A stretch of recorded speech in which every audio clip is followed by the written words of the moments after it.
快乐不整虚的，咱的评价都是真的。感谢帮我们发现好去处的大众点评冠名播出。番茄是个宝，茄皇错不了。感谢约一颗阳光番茄在里面的茄皇联合赞助播出。颜值饥客鲜满10分，感谢颜值下降但鲜味爆表的海天博颜特约赞助播出。一口畅爽，烧烤更有烟火气。本节目由可口可乐行业赞助播出。乳铁蛋白加乳脂球膜，助力宝宝体质双优。感谢真心守护宝宝成长的美蛋陈兰珍赞助播出。好网络就选中国移动，本节目由指定产品中国移动赞助播出。咔嚓咔嚓，一起脆翻天，本节目由美味酥脆、有料有趣的雀巢脆脆鲨赞助播出。脱友3选手线下聚会再次开启，打开效果小程序，限定惊喜仅朋友可见。我们今天的这场叫做总决赛抢位赛，还有17组演员将要展开个人战。总决赛抢位赛正式开始。亲爱的观众朋友们，我的梗已经上齐了。它是一个把价格打下来的段子。这是一个价值70万的段子。你凭什么定义我的行为啊？那你能把心里的钱还给我吗？个人认为他是有可能冲冠的。谢谢，那我可以回家了，拜拜。我们冲突开始好不好？让我听见你们的声音。大家好，我是周深，无论你认不认识我，我都是来说一声的啊，谢谢。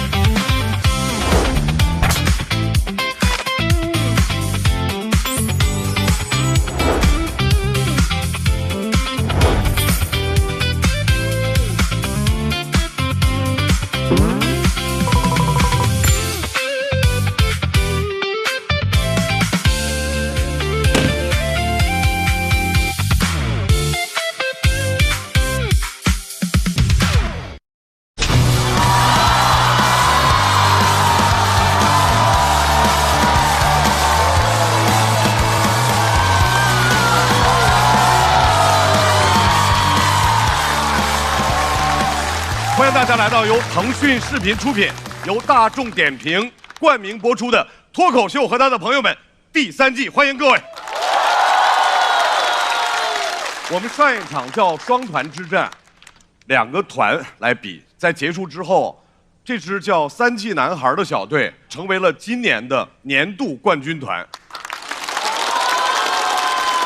年度冠军团的结果是，他们5位已经全员晋级了总决赛，而另外一支小队铁锅炖棒棒糖队全员进入到了待定，但是也感谢你们给我们带来的精彩的演出。我们今天的这场叫做总决赛抢位赛，还有17组演员将要展开个人战，注意是个人战。在所有的选手表演结束之后，和之前待定的5位朋友一起，根据最终的个人票数高低来争夺8个进入总决赛的席位。让我们来一起期待各位的精彩表演，再次掌声送给各位。比赛开始之前呢，我们照例有开场嘉宾。这位朋友经常登上舞台，舞台对于他来说太熟悉了，但是这个舞台对于他来说是第一次。陌生的舞台总会有一些紧张，所以大家一定要给他更多的鼓励。让我们用热烈的掌声欢迎脱口秀新人周深。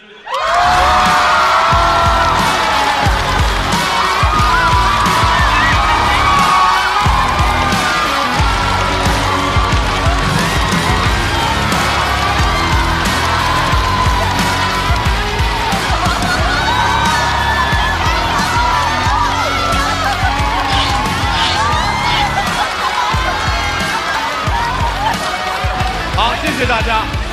来，接下来请大家欣赏我们的表演。加油！来。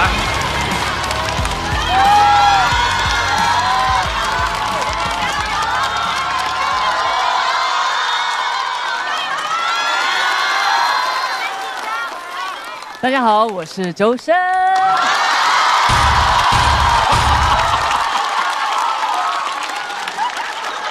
哇，少刚老师，少刚老师，你有灯了。好，我知道大家要听什么，我们直接就来。好。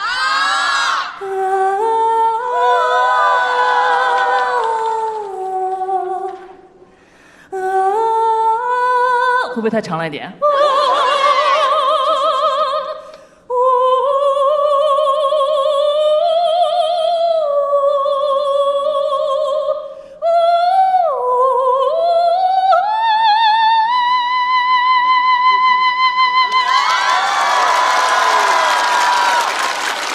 这个麦克风就能发出这种声音的吗？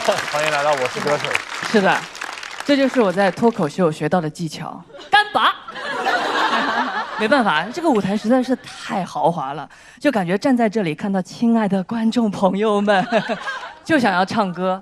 然后呢，其实我感觉我自己来到这里是被忽悠过来的。就来之前，他们跟我说：“哎，周深，你梗很密的，你很幽默的。”我信了，我来了，旁边是大老师。然后他们说：“哎，周深，你言之有物啊！”我来了，我信了，旁边是鲁豫老师、苗苗老师。我根本融入不进去，根本融入不了，朋友们，真的，你们看啊，喜剧综艺常青树，是吧？资深访谈主持人，优秀脱口秀演员，和贵州人、湖南人，你知道吗？他们太厉害了，就显得我在这里是一个普通人。一个无聊的人，甚至是一个破坏气氛的人。但是啊，就算我是一个普通、无聊、破坏气氛的人，我旁边还坐着张少。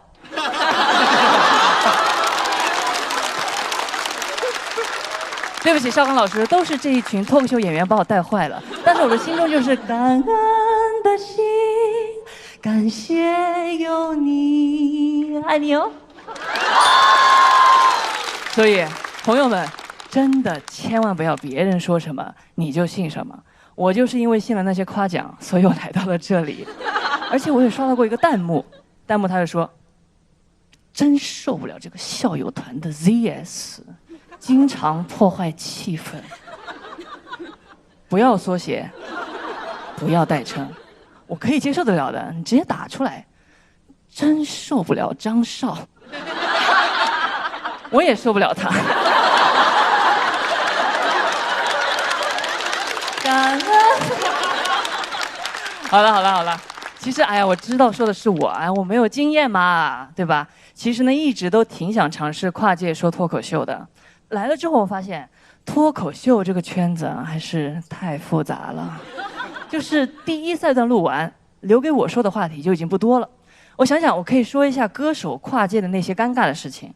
哎，这一季有个白小白，你看我说不能跨界吧，已经淘汰了啊。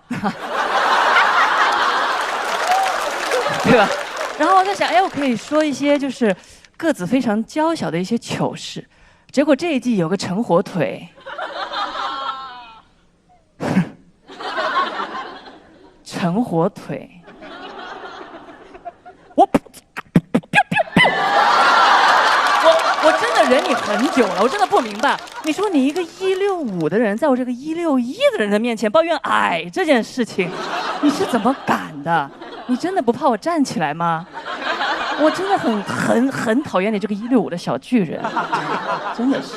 我本来觉得啊，选手之间比一比就算了，哎，来了发现怎么校友团也在比啊，比谁的点评更幽默、更有深度。大老师梗太密，我插不进去；那鲁豫老师经常把话题拔得太高，我够不着。但是我发自内心的觉得鲁豫老师真的太厉害了。有一次听完一个故事，我就绞尽脑汁，我就想我要说什么，我就哎呀，我就想出一句夏天来了。然后鲁豫老师就在我旁边，一番桃李花开尽，唯有青青草色齐。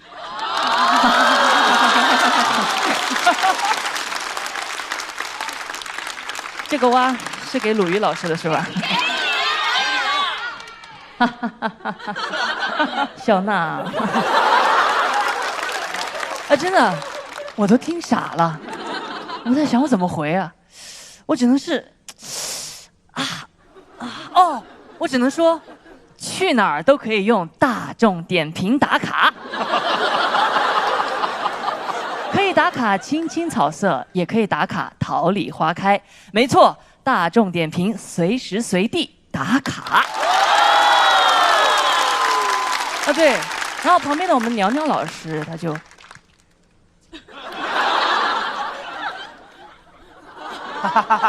你这个段子的预期违背很巧妙，简单真相做得很好。我说啊，脱口秀里面居然有这么多专业高级的技巧吗？我一直以为脱口秀里面技巧不是什么苍蝇洗头，对吧？一些什么干拔，是吧？还有什么 OK 的文化现象，对。如果这3个包袱不够响啊，就是他们3个不够红。哎，但是我觉得我都来了，对吧？我得让自己有点价值。哎，我能共情。我很共情啊，每一个段子、每一个故事我都共情。到现在我已经听了131个段子，我已经深度挖掘自己，共情了131次。哦，怪不得我叫周深，深度挖掘的深。所以每次我就是我挖呀，我挖得那么深，挖得那么认真。可还是没有听见你的掌声。太好听了，我的妈呀！谢谢。哎，有的时候我其实经常会怀疑自己，我觉得自己不够好。按现在的话来说，应该是我有那个冒名顶替综合症。哎，比如我经常就觉得一切都很不真实，比如刚才的掌声就很不真实。尤其是开完演唱会啊，然后立马回到房间还是一个人嘛，然后在想，哎，刚才一起唱歌的那几万人是真的存在的吗？怎么现在就剩我一个人了？但是转念一想，如果就是我自己在家待着一个人，突然从衣柜里面跑出一个人，你不是一个人啦，感觉挺吓人的，真的挺吓人的。而且很奇怪的是，我觉得被认出来也是一个非常尴尬的事情嘛。我就记得刚出道的时候，我有一次剪头发、洗头的时候被认出来了。笑的人都懂啊。他在洗头，洗着他说：“哎，你不是那个周深吗？”啊，我当时很尴尬，我非常尴尬，我就说：“我不是。”都有点像鸟鸟了。我不是。然后他就停下了他洗头的手，把他手上的泡沫非常优雅的放在了我的头上，然后去打开手机搜了一张我的照片。放在了我的脸旁边做对比，但是在我的视角很奇怪的，因为我不知道莫名其妙旁边就出现一个手机，我就下意识喂，没有，我也不知道为什么我就嘴硬，我当时嘴非常硬，我就跟他说我不是，然后这个店员他就叫来了其他的店员，一起来到我旁边，当时呢我的脸旁边是我的照片，我的正上方是4双眼睛，我能说什么？我能说什么？我只能说啊 ，Oh my God， 你吓到我了！哎，我那个时候我刚出道哦，而且就算你没有出道，到底谁愿意在自己这样的时候被认出来？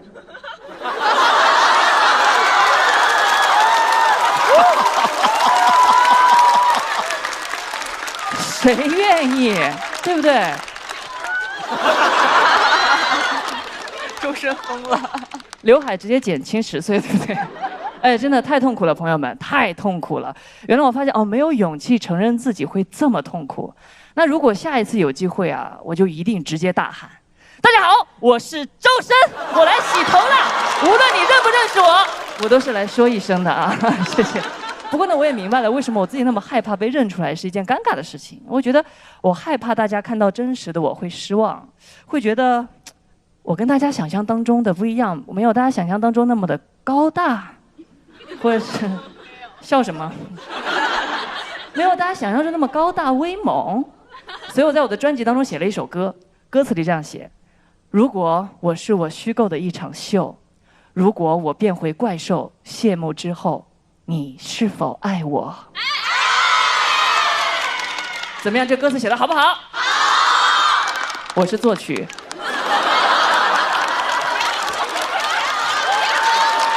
也好，你们都没有听到曲。所以最后就想跟大家说啊，如果你像我一样啊，害怕看到自己，然后到了一个陌生的环境，啥也不会，你就选择真诚，你只能真诚，因为你啥也都不会。朋友们，真诚就是我们最后的武器，对不对？谢谢大家，我是周深。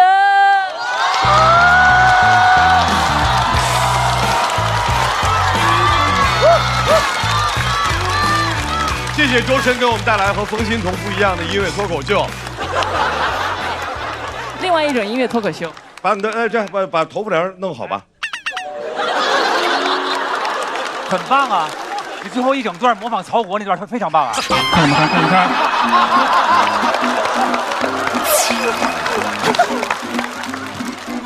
你看。哇，大老师你同时攻击了2个人，我对不起啊，冒犯了。哎呦，那么严重。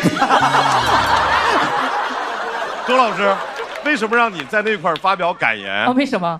就是让你感受一下，人家演完了之后在这杵着，底下一帮人滴哩滴滴哩滴，你瞎滴哩什么？是不是很尴尬？真的很尴尬，而且都不知道怎么回答他们，而且觉得校友团好讨人厌。我都说完了，你跟我聊那么多天干什么？哦，会有这种感觉，谢谢。而且这个舞台很奇怪，拿上麦克风之后，少刚老师你，哎呀，大老师还好吧？哎，鲁豫老师是真的厉害啊。那苗苗老师，周深老师，嘴下留情。周深老师很不容易，周深老师是这个节目素材消耗量最大的一个人。对，你快帮我说说话。来，再次掌声！谢谢大家的包容，感谢周深带来的脱口秀。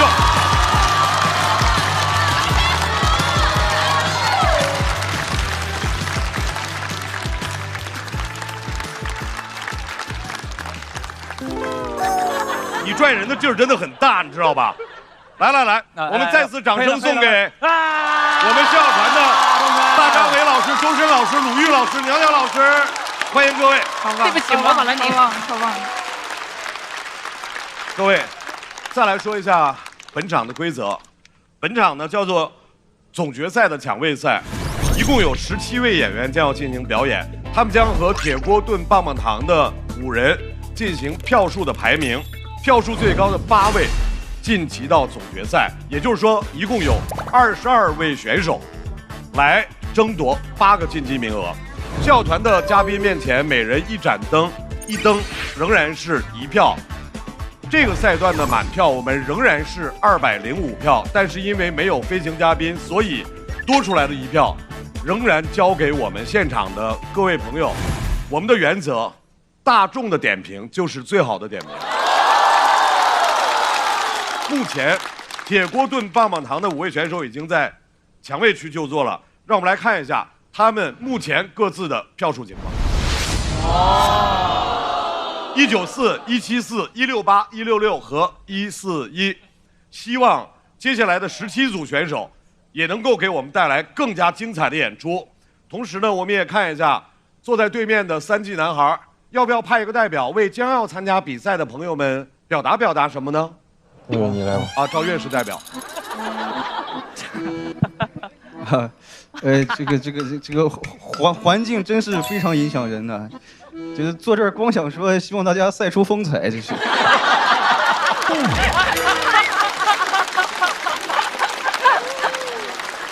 沙发确实挺舒服啊。啊，好，托您的福，希望我们17位赛出水平，赛出风采。各位朋友，总决赛抢位赛正式开始。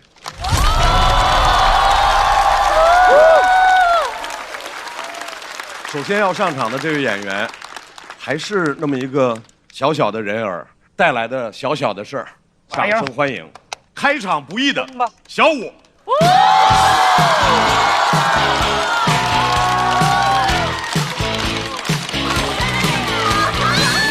小五，加油！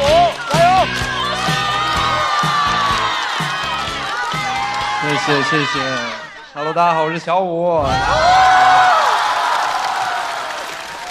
我小时候呢，我妈带我买东西呢，特别喜欢砍价啊。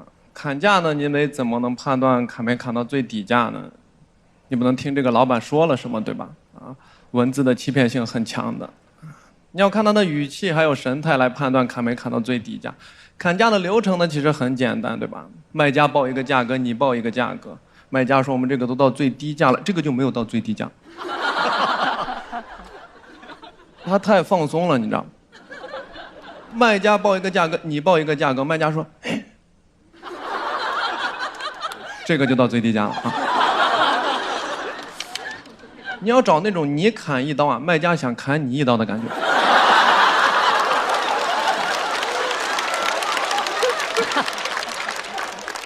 有一次买鞋啊，一进去问老板说这双鞋多少钱，老板说130，他说40，老板说，我就知道砍到底了，对吧？最后这双鞋50块钱拿下啊，其实非常厉害了，对吧？说实话啊，就这我妈自己都不满意，回来路上还指着我说，要不是你在我砍价的过程中啊，表现出了对这双鞋的喜欢啊，我还能砍。从此之后呢，我再碰见自己喜欢的鞋呀什么的，我就会选择憋住。我妈说我带你出来买东西，你少给我甩脸子。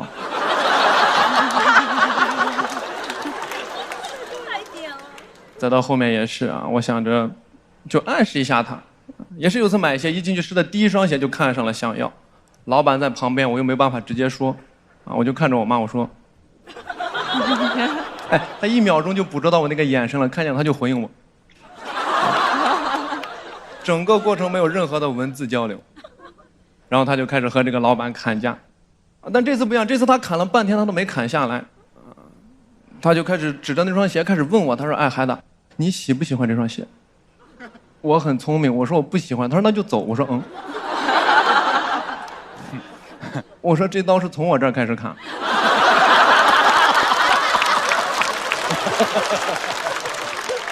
但我后面才知道，他这句话其实是说给老板听的，对吧？这招叫夹走。我不否认这招的合理性啊，但问题在于你没有提前和我对。我当时才几年级，没有任何的判断能力，我还沉浸在里面呢，你知道。所以当时他说那就走，我说我不走。这个场景就变得非常的尴尬，因为老板觉得这双鞋是一定能卖得出去的，对吧？后面再砍价他都不松口，但我妈是不允许这么不划算的事情发生的啊！她就背过这个老板的身，老板在这边，他就背过老板的身，开始给我打哑谜，一边使眼色一边说：“我说你走走。”我说你再这样我都不走。他就急了，他就把我从那个店里面连拖带拽拽到旁边那个马路上，我当时那个眼泪都要下来了。他才开始给我解释，他说：“哎，我让你走，我又不说不给你买。”我那个眼泪一下就回去了。我说：“嗯。”我才意识到我误会了这位美丽的女士了。但现在呢，又面临一个更严峻的问题啊！我就问他，我说：“妈，那现在怎么办？”他说：“再回去演一遍。”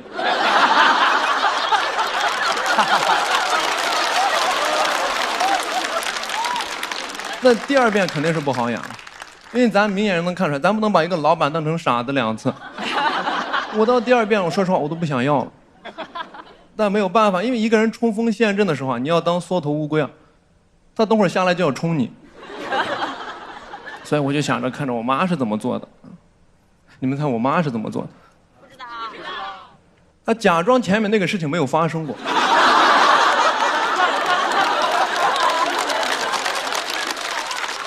我到现在都没有想通她哪来的信念感啊！直接从中间开始起鞋，一进去还是指那双鞋。他说：“哎，孩子，你喜不喜欢这双鞋？”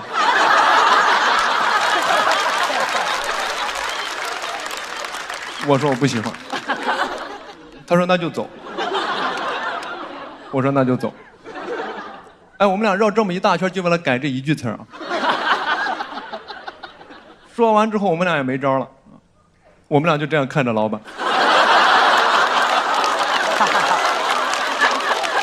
老板说保一条。我现在都能记得那个老板的反应啊，他没有说一个文字啊，他说了一大串语气词，他看着我们俩，他说，去。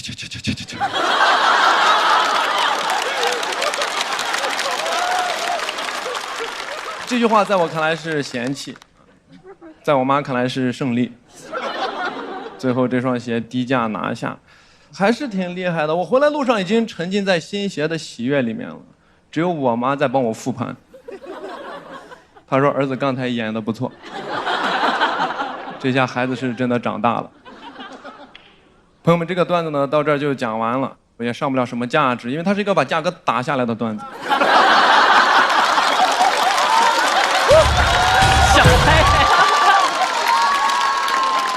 但呢，节目组说还是需要一个不错的收尾啊。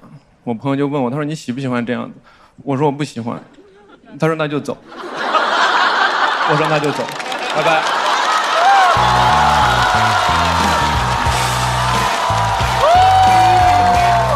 这题好酷，好帅。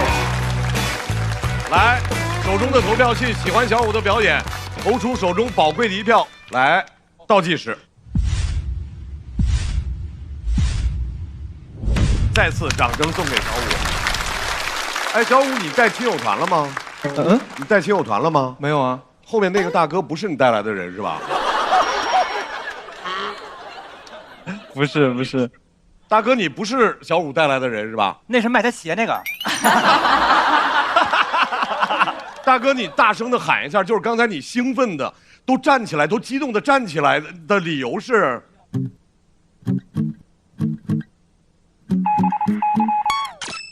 他说结尾是很摇滚，很摇滚啊，很摇滚，结尾非常摇滚。哇哦！谢谢。哦，说走咱就走，说走咱就走，是吧？这意思？是吧？走，刘欢呐。哎，怎么样，大老师？太爱了。小五现在是我一上来一堆女孩，对啊，好帅呀，好帅呀！真的是颜值太高了，他当不了脱口大王，可以当脱口秀阎王。然后呢？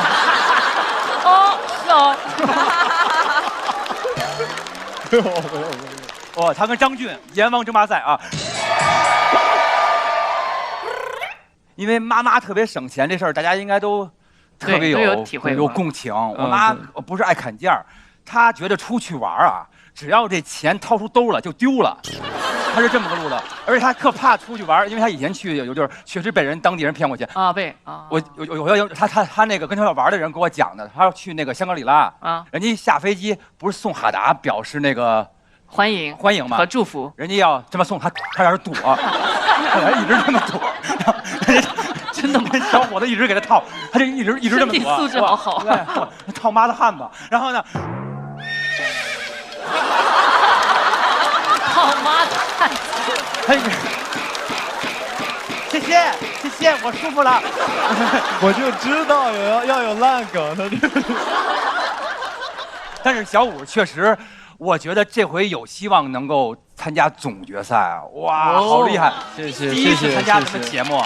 谢谢。哎，特想问一下，因为咱们脱口秀有好多年了，以前您是看了第几届？我觉得哇塞，我也能干这，我也要上这个台。我是从脱三开始看的，脱三啊，对，后面3年前吧，大概开始自己写，然后讲开放麦啥的，这样子，特别棒。而且现在越来越不像一个新人，对他的那个表达能力和感染力，他总是可以去给他的本子加很多分，是的，而且他可能也刚才说过一个脱口秀的，就知道在上面要保持节奏的稳是有多难那个事情。你超级稳啊！我求你了，一开场就跟那水壶似的，这就开了。所以我就更伤心的是，你看我穿的这么浮夸，人家穿个白 T， 什么意思？哇，都帅，谢谢，都帅，各有各的帅啊。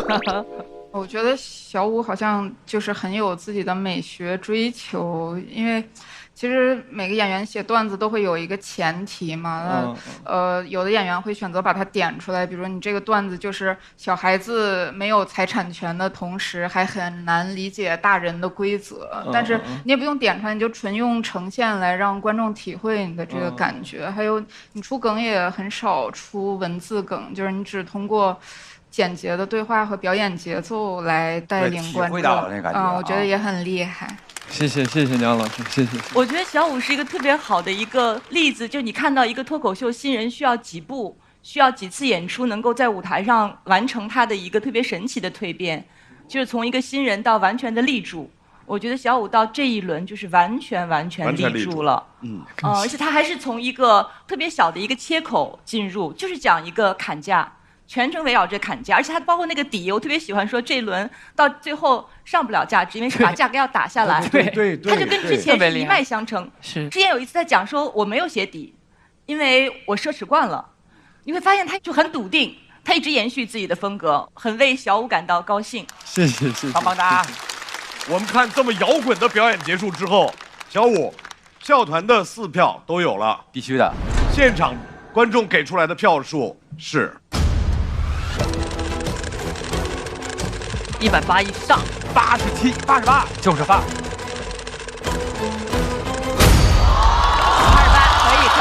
可以。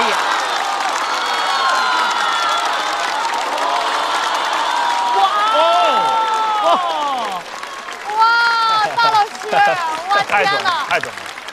我瞎说的。小武拿到的是188票，而现在的排名情况是。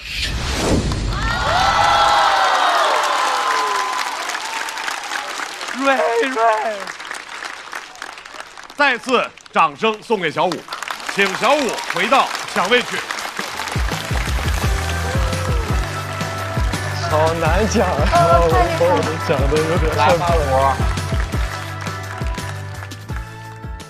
其实一个人在摄像机底下，他是会更快进步，就是因为你的所有问题，大家会拿着放大镜找，不是说大家苛刻，而是这些问题本来就存在，你就选择改正就好了。这一趟旅程2、3个月下来，我觉得我在心态上磨练吧。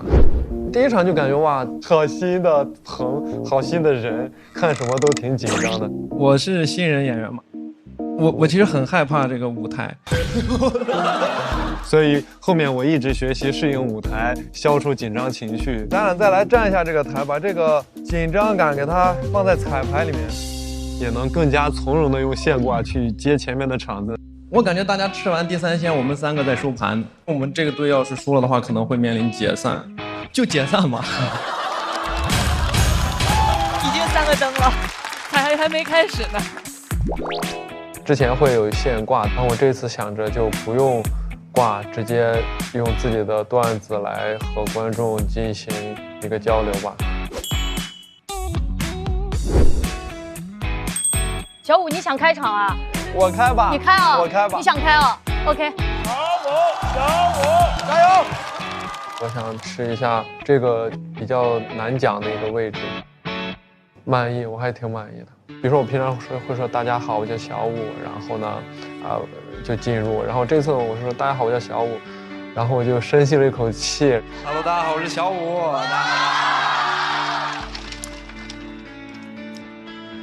我小时候呢，我妈，然后给观众一个小小的气口，让观众进入到我的领域内，不是通过语言，而是通过自己的状态，感觉还挺满意的这一下。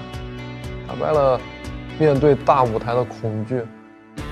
走到这一轮已经完全超出我的预期了，我希望最后一次享受这个舞台吧，去看观众的眼睛吧。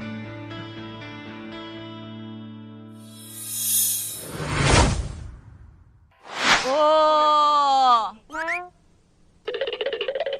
各位看到了自动的换位的顺序了吧？看到了。我们节目就这么现实。咱都错过去吧，要不？走。啊！瑞，啊！听规则，现在你还配坐在那个椅子上？我不配。啊！来，各位，就是说超过小齐直接坐你这儿，超过小齐就往。I'm sorry， 我怎么那么认真的对？因为我爱你，因为你爱我，对不对？谢谢。来，各位，下面一位是一位老朋友，让我们掌声欢迎，都挺、都好、都可以的李梦洁。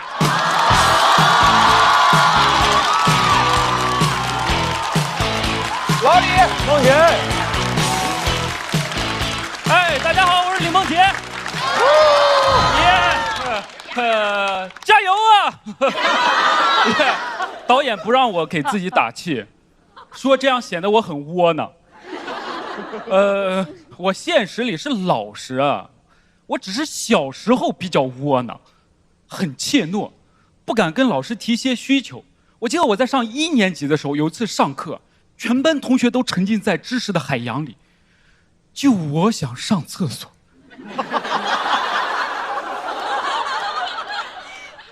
我不敢跟老师说，我害怕破坏大家快乐的氛围，但我实在憋不住了，我就跟我的同桌说，我说你跟老师说我想上厕所。我同桌说为什么？我说你要不说我可能会臭到你。我同桌很单纯，立刻就举手，老师，李梦洁想上厕所。我以为老师听到第一反应是李梦洁快去啊，成年人不是这么处理问题的。他质问我的同桌，李梦洁想上厕所，李梦洁会跟我说的。你说什么呀？李梦洁想上厕所吗？我太害怕了，我说我不想要。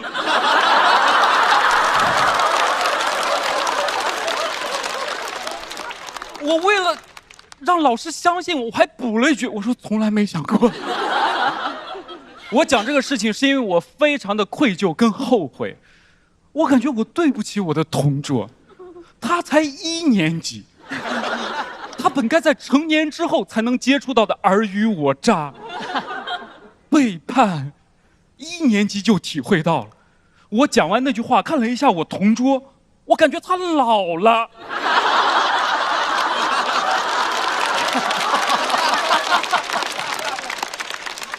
我姥爷觉得你人要精明一点，哪怕你再坏一点，就可以在社会上立足。所以每一次见面，他都会给我讲一些非常不正确的胡话。我上次回去看他，是因为他给我发了一个奇怪的短视频，那个标题叫“在外漂泊的游子，请你点进来”。里面煽情的文案：中国男性平均寿命75.2岁，女性平均寿命多少多少岁。如果你1年只能见老人1次的话，现在就请你算一算，还能见几次？我当时算了一下，我姥爷78了，转了3次。我回去看他，我才知道我上当了。他不是想我了，他是因为听我妈说我做俱乐部赔钱了，他很着急。他说你赔钱就是因为太老实。姥爷在村里给你想了些办法，你记好了。第一，能不能先不给你们员工发工资？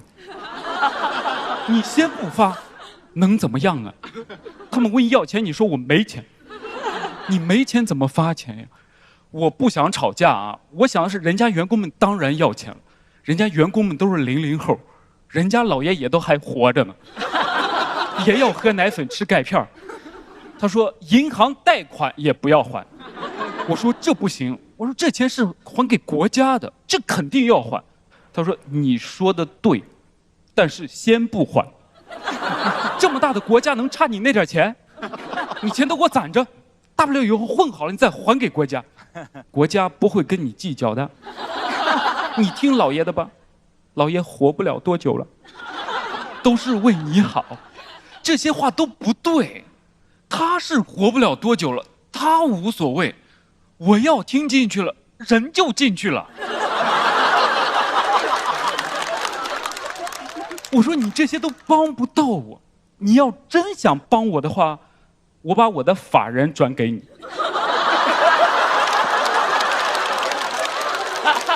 这个可以帮到我。我姥爷说，我岁数这么大了，我能当法人？法律允许吗？我说你现在知道法律了。我觉得老实人在这个社会上确实很辛苦，因为你天然的对破坏规则的事情你更生气。但是很多人都觉得我们老实人好欺负，我们只是不惹事儿，但遇到事儿，我们也怕事儿，而且还爱管事儿。我上次在咖啡馆遇到了3个10几20岁的男生抽烟，我就知道这事儿我管定了。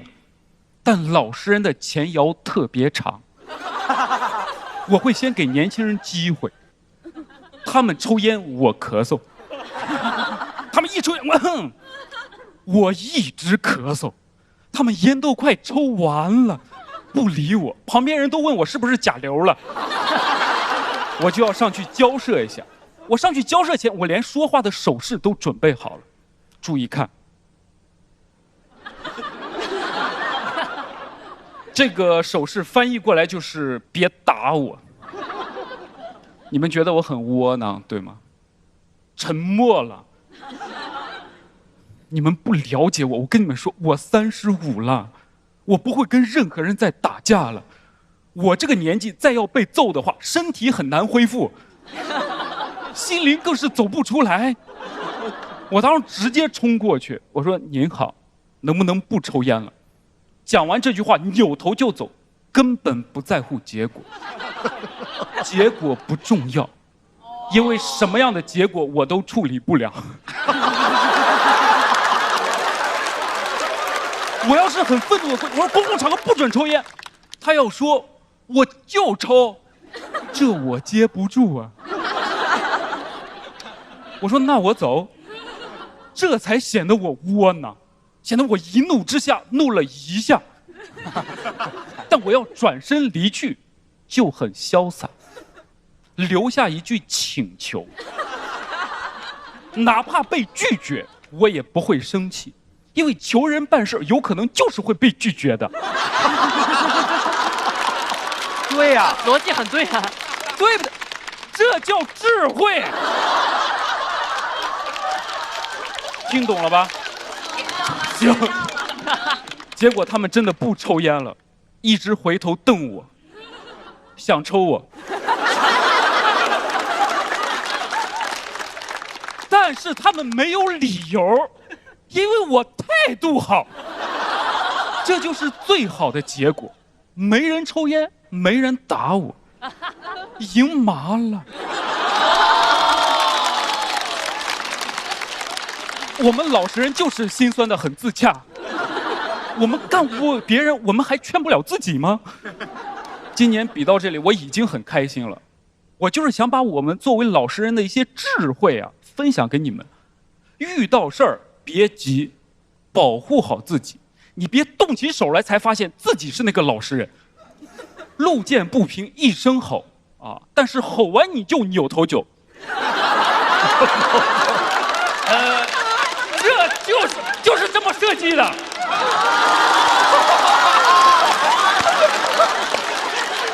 腿太硬了。扭头走。这个世界打败不了一个自洽的老实人。除非你真的打我。谢谢大家，我是老实人李梦洁。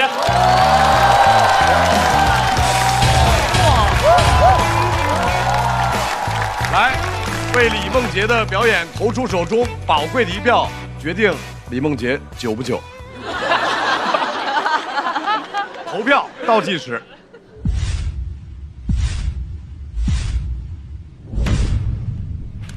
谢谢。袅袅老师没有给这个灯，理由是发音不标准。我觉得梦洁这一篇也还是结构很完整，但中间有一点表演上的小小的瑕疵，就是你那个手势到底是什么手势？挡住了，是一个爱心的手势，不好意思，挡住了。有一个小发现，好像在演员的段子里，父母那一辈的呢，都是比自己相对压抑一点，然后有点压迫自己的角色，但是更往上一辈，爷爷奶奶、姥姥姥爷那一辈，好像就是可以疯起来了的角色。对，就感觉好像人岁数大到一定程度，就还是可以更轻松一些。对，他不在乎。扭头酒那事儿怎么发生的？就是说，之前演出的时候肯定是扭头走，对不对？像押这韵，后来有回嘴瓢了，结果发现效果特好，然后就留下了，是这意思吧？这个过程，这个创作过程想听听。扭头走跟扭头酒都差不多吧，就都挺好的，我不知道。但是你不想聊酒这事儿，说酒咱就酒，然后可以。既然提到这一点，那我想跟你交个心。最后说那句话太对了，作为一个自洽的老实人，其实是非常好的一件事儿，是不是？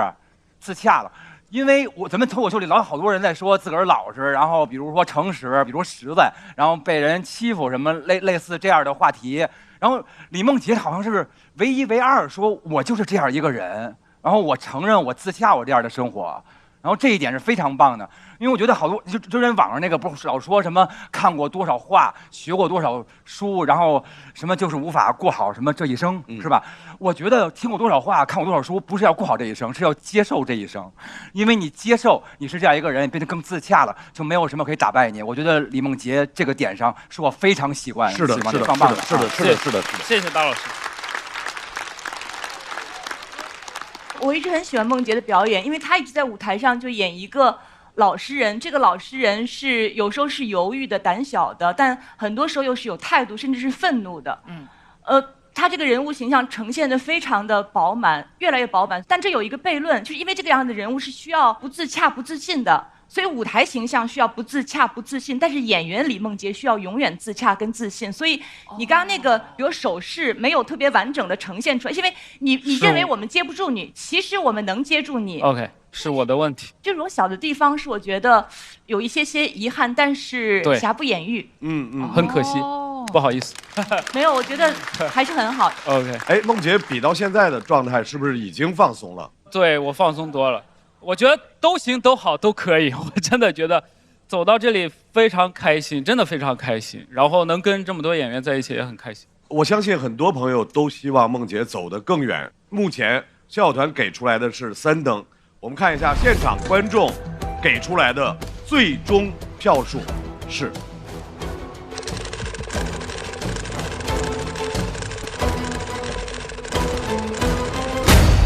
好，谢谢。我最后再说一句话，我非常感谢我的经纪人蔡蔡啊，谢谢，一直在陪伴着我，谢谢各位，也谢谢你们，谢谢，拜拜，谢谢。梦洁不着急，看一下。很棒，瑞瑞，很棒，往后退。瑞，怎么回事啊？拜拜，你还没走呢。马上要出场的这位朋友，热情如火，魅力四射，欢迎丹妮。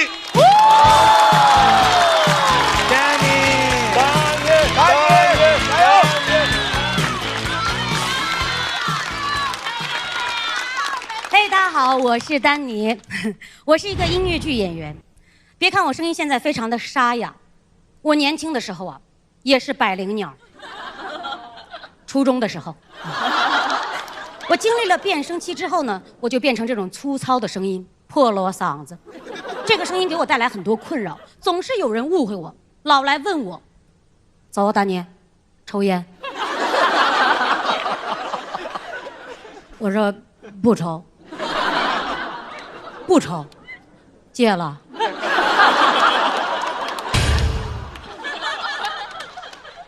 我本来就不抽。本来就不抽，哎呦，白瞎这个嗓子。对，真是。后来都给我问烦了，我懒得解释了，我就说啊，我6岁就戒了。虽然我的声音是这样啊，但是我打心眼里渴望做一个夹子。我很喜欢夹，就每次夹的时候觉得自己美美哒啊，气场都变得不一样了。我一夹我就觉得我在海外读了一个水硕。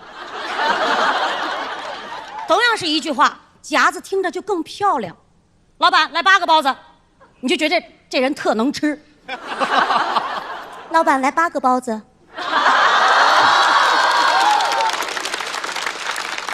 你就觉得这8个包子是马卡龙。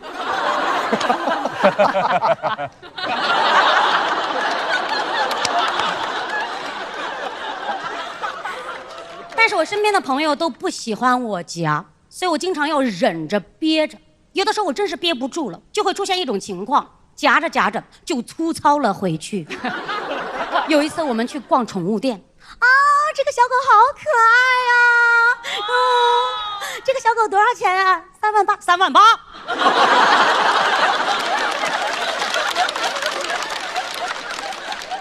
我都不值3万8。当时在场的人都惊呆了，吓坏了，因为一切来得太突然了。但是说实话，从理论上讲，只要一个人从来就没听过我说话，我就可以随便夹。我就特别喜欢接陌生电话。有一次我们玩狼人杀，我说来，我是全场唯一真预言家，我觉得刚才那个，等一下，我接个电话。喂，你好。哦，好好，放门口，师傅，谢谢谢谢。嗯，拜拜拜拜拜拜。来，我是全场唯一真预言家。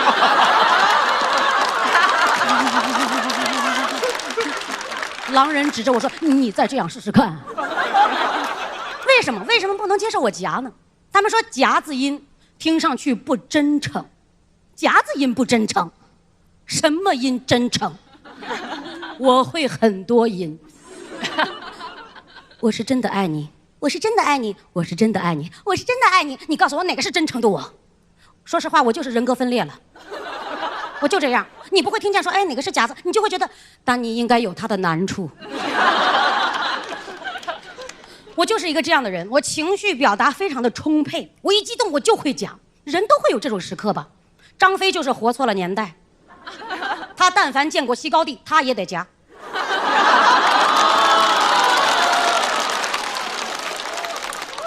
但我后来理解了，为什么大家会对夹子音有一些偏见，其实就是因为在很多的影视作品里啊，夹子都是反派人物，啊，他们看上去就特别的有心机。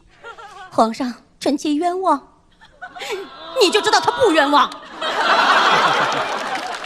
皇上，臣妾冤枉，你就知道皇上就要冤枉他。但说真的，每次我夹的时候，别人就说不让我夹，我一夹他们就阻止我夹，我很难受。为了取悦他们，我习得了一种声音，用于社交。这种声音难道不是一种夹吗？所以我就要夹，哎，我就夹。我现在我一天夹8个小时，我朝9晚5，我打卡。我现在每天我有夹20个人的名额。哎，但是最近夹多了之后呢，我发现大家也不说我了，他们模仿我。我看到他们模仿我真难受啊，因为他们模仿的很难听。但我觉得我夹的还挺好听的吧。没有一个人说过，哎呦，丹尼你真温柔。他们听完只会说，哎呦，你再来一遍我听听啊。他们只会惊叹我的技术，但对我本人没有任何的改观。当然我非常承认我的技术确实还不错啊。对啊，一个御姐她要夹成萝莉 so easy， 但是一个容嬷嬷夹成妲己，哎呦 difficult。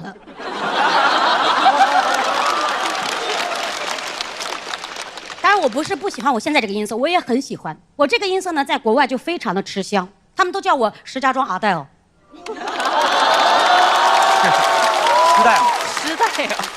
但是在国内，我这个音色确实没那么吃香。我演音乐剧呢，都只能演老太太。哎，在海外，我这种声音属于是性感、有魅力、有张力的大女主音色。之前我跟外国导演合作的时候，我就是演大女主的。哦，在那个戏里边，2个男主为了抢我打起来了。哦，但是在国内，2个男主为了打我抢起来了。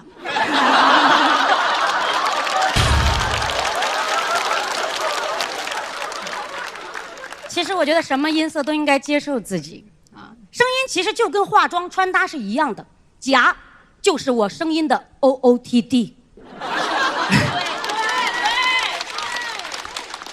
所以希望那些跟我有同样困扰的人，你想夹你就夹啊，因为夹有夹的好，粗有粗的好。谢谢大家，我是丹尼，谢谢。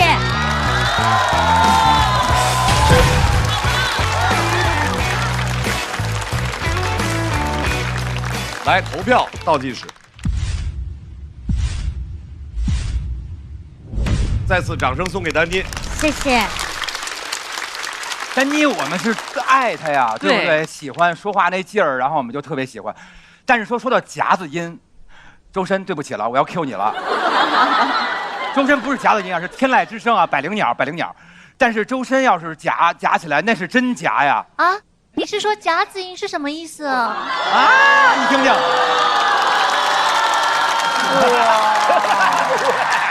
哇，哎，你知道之前我录一个节目是那个蒙面唱将，那一整季。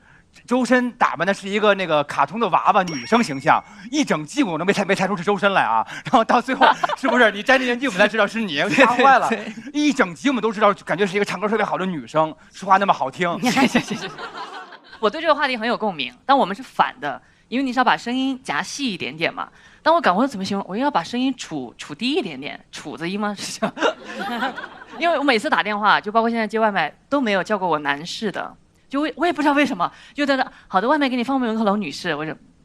好的，所以就是到后面我就开始，包括小时候变声期的时候，就会故意把自己声音处低一点。我也有这种经历，对吧？你也会就是咱们也有这样同样的困惑，对不对？我高中的时候给我的那个女同学打电话，然后她家里的就是父母接了电话，就以为她家女儿在早恋啊，对，一样，就不许跟我玩。是的。然后我给我同学打电话，然后对方是就男生同学，他家人就说，这么年纪小就爱跟女孩玩，什么意思？我也在纠结过这个问题，但是后面就是找着，你看就会找到自己的声音，所以我现在声音也会比较细一点点。我觉得丹妮因为有很多一般演员不具备的声音的条件和技术，所以你能处理的场景非常的丰富多样，我觉得这一点是很有特色的。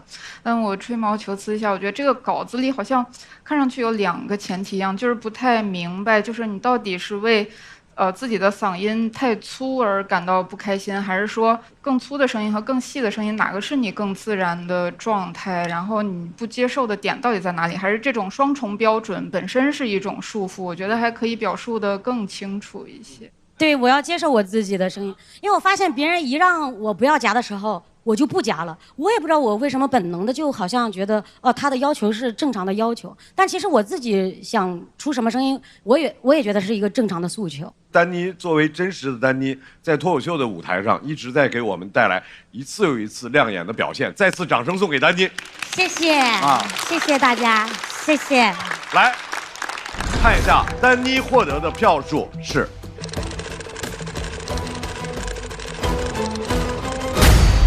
很好啊，还是有希望，很好，179。我们3个又坐一块了。来，请丹妮回到抢位去。丹妮来吧。我自己觉得，丹妮的这个困惑我自己也有，就是比如经常在穿衣风格的选取上也会觉得。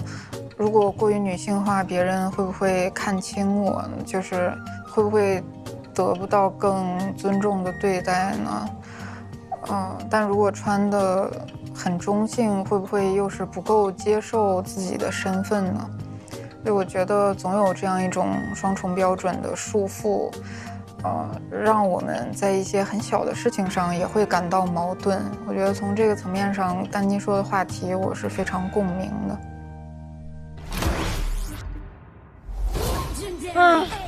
累了。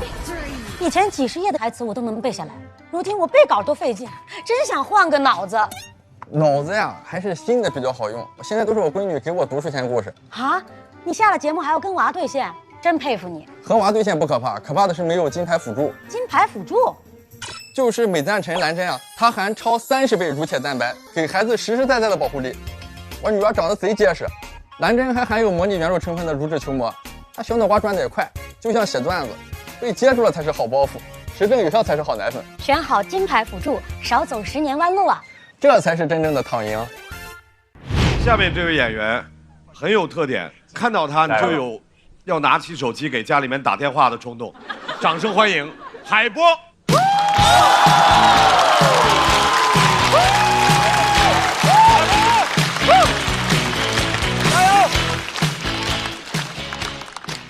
我是海波，2个孩子的爸爸，不是孩子的爷爷。作为一个孩子的家长，我喜欢观察其他家长是怎么带孩子的。有一天从我们小区电梯里下来的时候，我看到一个孩子的妈妈手里拿着一个鸡爪，她正要把鸡爪递到孩子嘴里的时候，突然收回来说：“鸡爪用英文怎么说？”你还会说吗？你要不会说，你可就吃不上了。我就给其他人吃了。我看了看周围。除了我没有其他人了，我心想完了，我可能也吃不上了。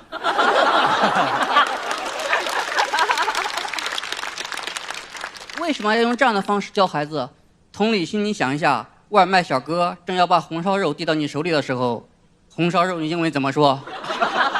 而且你想过没有，你这样教孩子，孩子会有一些心理阴影，以后他吃东西的时候会想这个东西用英文怎么说，夹一块肉，在心里想肉的英文meat， 夹一个西兰花，完了，西兰花我可能吃不上了，加一个黄瓜，黄瓜我可能也吃不上了，还是吃肉吧。这可能就是孩子挑食的原因。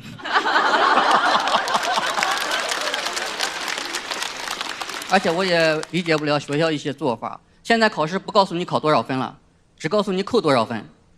我第一次拿到我女儿的成绩，发现数学负38，语文负22。当时我的第一反应是：现在题目那么难了吗？我小时候就是一题都不做，都能考0分。现在写到密密麻麻，考了个负分。而且我很担心，她数学负38分，她能不能算出来她到底考了多少分？成绩划分也很委婉，老师在群里说这次考试优秀13人，良好11人，及格15人，加油14人。加油是个什么东西？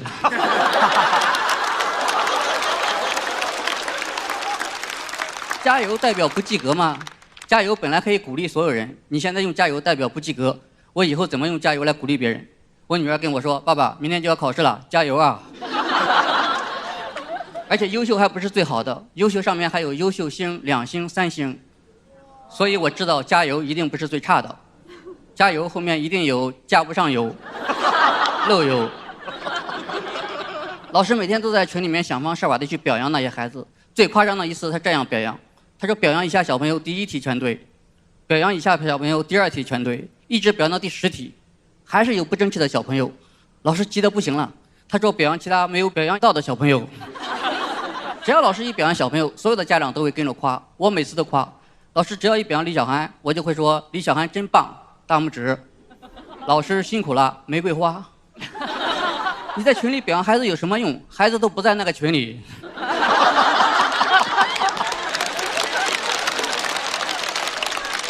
而且每次家长表扬孩子的话术都非常的敷衍。我说李小涵真棒，大拇指，后面就会跟一条李小涵真棒，2个大拇指。李小涵真棒，3个大拇指。你说他是复制我的吧？他每一句表情都不一样。你说他不是复制我的吧？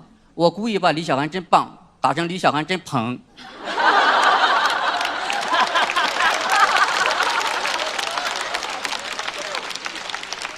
后面所有的都是李小涵真捧。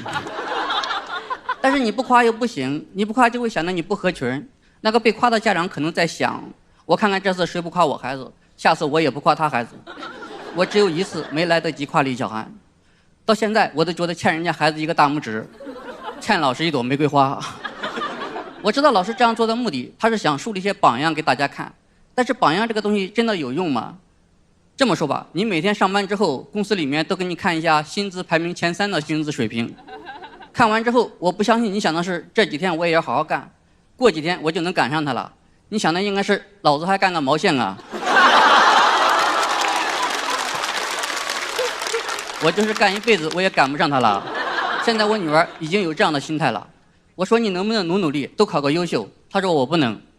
我说那你加油啊！她说加油，我可以的。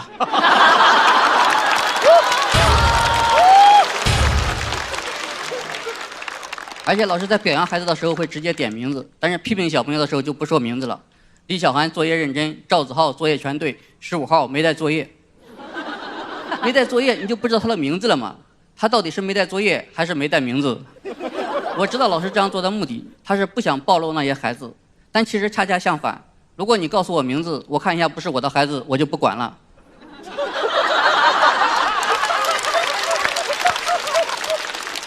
但是你告诉我学号，我就一定要查一查，到底是谁家的孩子。我不知道你们，反正我就是这样的人。如果你给我说哪个孩子很差，我的兴趣立马就来了；如果你给我说哪个孩子很好，我一点兴趣都没有。如果你在群里说15号作业认真，15号作业全对，我心里只有一个想法：去你的吧，15号，跟我有什么关系？第2天15号还是没带他的作业，老师还是没点他的名字，老师又在群里艾特所有人说。各位家长请注意，15号已经2天没带作业了。15号没带作业，你艾特所有人干嘛？你是想让所有人看他笑话吗？还是说15号的作业忘在了我们所有人的家里？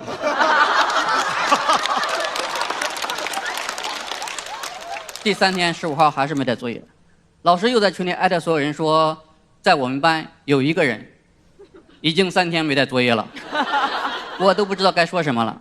这个时候我特别想回他一句：你不知道该说什么，我知道该说什么。这个人是15号，他的名字叫海花，他爸爸的名字叫海波。哦，就是这个孩子。我就是海波。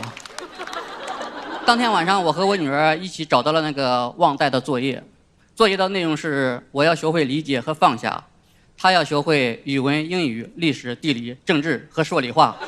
让我们一起加油吧！谢谢大家，我是海波。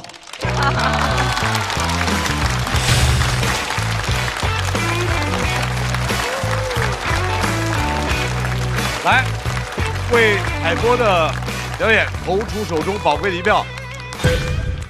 来，倒计时。再次掌声送给海波。海波，刚才你在演的时候，大老师很认真的说：“哇，海波太缜密那笑话真的太厉害。但是邵刚老师听海波老师每次的脱口秀的时候都极其的投入。我跟有时候周深这儿会禁不住说小话，刚才邵刚老师说，然后接着就是这样。对，邵刚老师真的很喜欢。我也是个家长，我也经历过在家长群里面，所以老师们到底会说什么，其他家长会说什么，然后有的家长还会去给学习特别好的那些家长拍马屁的那些种种行径，我又不知道怎么说，然后在整个第3季的脱口秀和他的朋友里全被海波说出来了，所以每次海波在说这点成绩的这些事儿的时候，我都特别感同身受。真的是海波老师的巡演应该办在家长会上，哇，好吧，那肯定能让好多人觉得太棒了。我跟你说，海波的巡演在家长会，海波将迅速成为这些学校最不受老师欢迎的家长。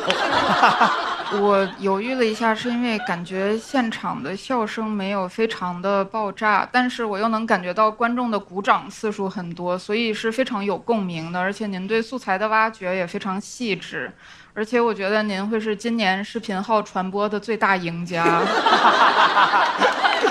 真的，视频号最爱看海波的了。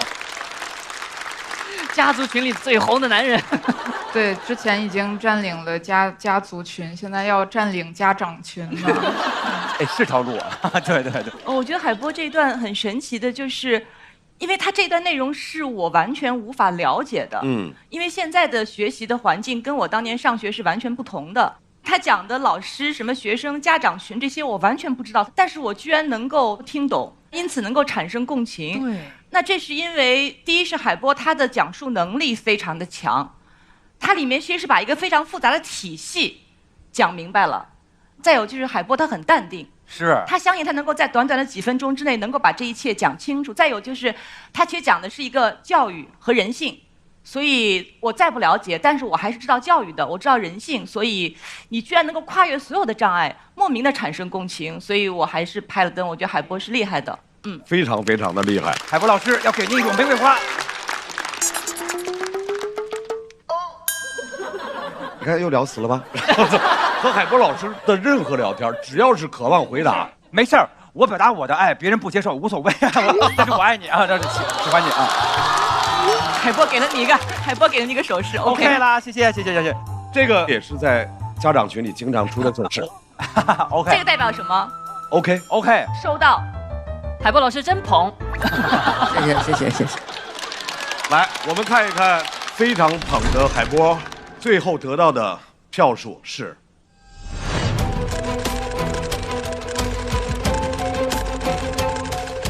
172，恭喜海波抢位成功。请海波在抢位区就坐，然后同时也非常遗憾，目前抢位区中，史岩老师要进入到等待区。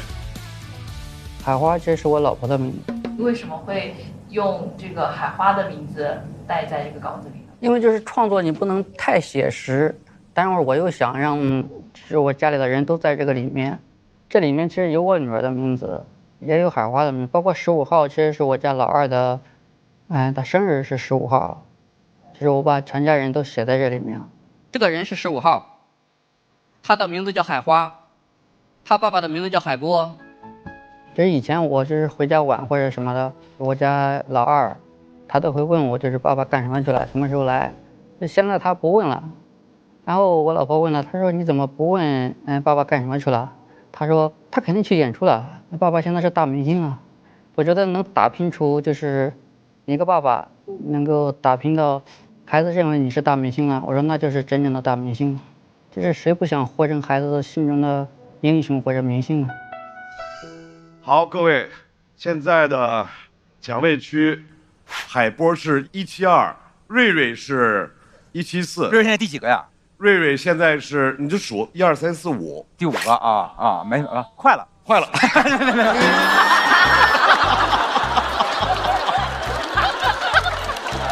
我说要保持快乐的心态快乐，保持快乐的心态啊！快了。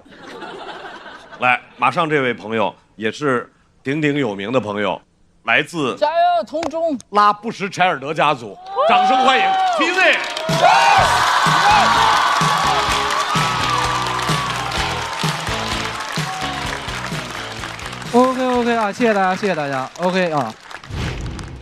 我家里是收废品的，然后这个高中的时候呢，我当时特别喜欢我们班的一个女生，我当时为了追到她，我故意跟她报了同样一个数学辅导班，结果去了之后才发现，那个辅导班就开在我爸的废品站旁边，就每次路过的时候，女生都会问我，说那个收废品的叔叔为什么老是对你笑，还给你送水。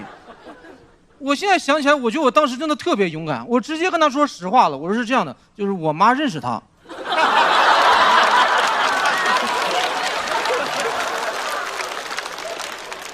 从小在这个废品站长大，确实没有花过什么钱啊。哎，我按照网上的说法，我现在叫努力的花钱，养育童年时期的自己。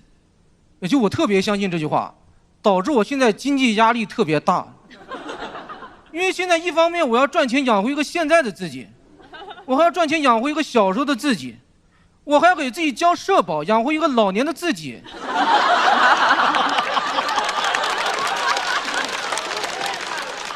我也没想到我一个人在上海，现在怎么上有老下有小的？每天一回家，家里什么不多，就自己多。我有时候看着那个小时候的自己和老年的自己，我心想这怎么养得活呢？是吧？实在不行，我放弃一个吧。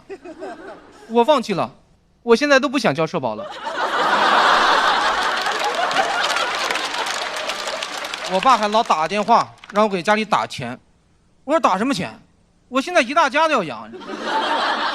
但我只是现在没钱，我已经想好等会有了钱，我不光把我自己重新养一遍，我到时候把我爸也重新养一遍啊。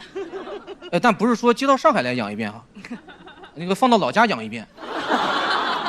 因为我觉得男孩要穷养。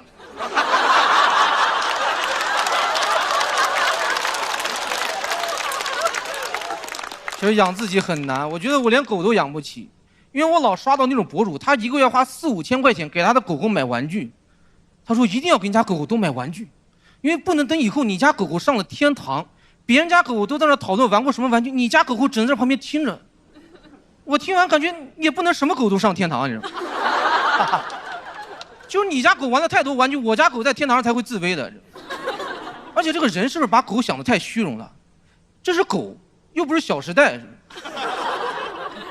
狗里边就没有那种品德比较高尚的嘛？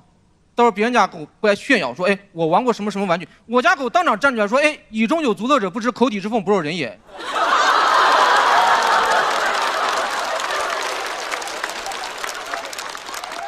然后后来呢，我要去我爷爷家住一段时间。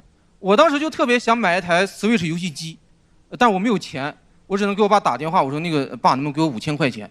我想买一台 Switch 游戏机送给我爷爷。我爸说你爷爷一大把年纪要 Switch 游戏机干啥？我爸这个你就不懂了，我不想等我爷爷以后。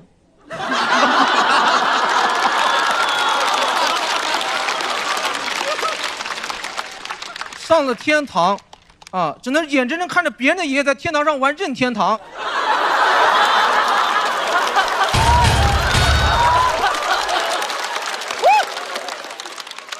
其实我经常会被一些消费观念所冲击到，我最不能理解就是那个水中贵族，因为在我的概念里边，水中的贵族一直是东海龙王。我看到那个广告，我真的都震惊了，我说这个年代怎么还能出现贵族啊？就没有人过来管一管吗？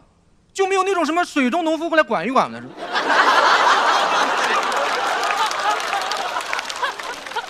你贵族都出现，农夫你应该起义了。但是其实我们大多数人呢，我们也算不上贵族，但是我们也不是农夫啊，我们是那种水中哈哈。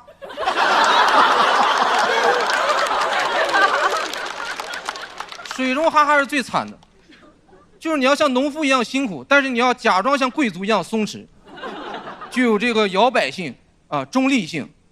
3瓶矿泉水，半部近代史。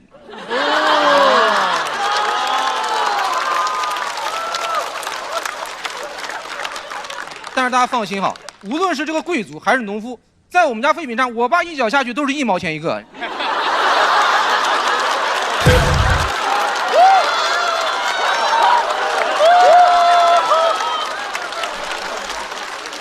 其实我一直是精打细算过日子嘛，直到22年，我家里人用所有的积蓄帮我在合肥买一套房，现在那套房已经亏了快100万了，我身上还有30万的房贷呢。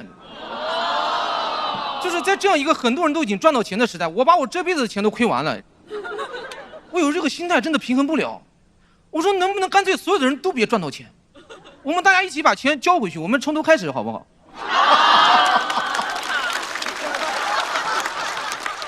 你们同意吗？同意。那算了，你们也没什么钱，那不必了，不必了。我觉得其实穷不可怕，可怕的是穷错了时代。我现在就特别怀念以前那个时候，大家都穷，穷都有氛围感，有主体性。我小时候经常因为家里的条件被夸奖，说哎你小孩能吃苦，你长大肯定有出息。现在都说你能吃苦，那你多吃点儿。你穷，那你好好反思一下，这么多年有没有认真工作，是吧？我觉得以前的那些歌都特别的朴素。我中考那年听到一首歌，是王菲的《因为爱情》。我听到那句歌词说给你一张过去的 CD 听听我们的时代爱情，我当时觉得我是世界上最富有的人，因为我们家过去的 CD 特别多。后来呢，上那个大学听那个赵雷的《成都》，我最喜欢高潮段落那句说和我在成都的街头走一走哦。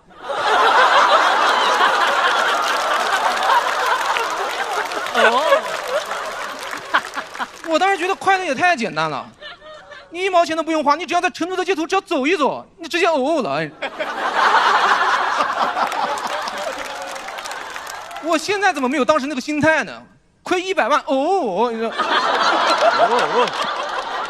再说一首歌，可能很多人都没有听过，叫崔健的，叫《一无所有》。对，这首歌你放到现在听，你根本都听不懂，非常的抽象，因为他那个歌的高潮段落就一句啊，核心就一句，说我一无所有。这是唱了一句吗？所有。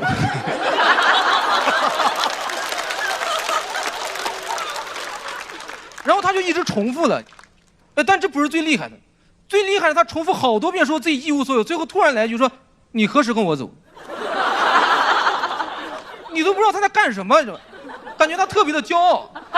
对，我一无所有，你何时跟我走？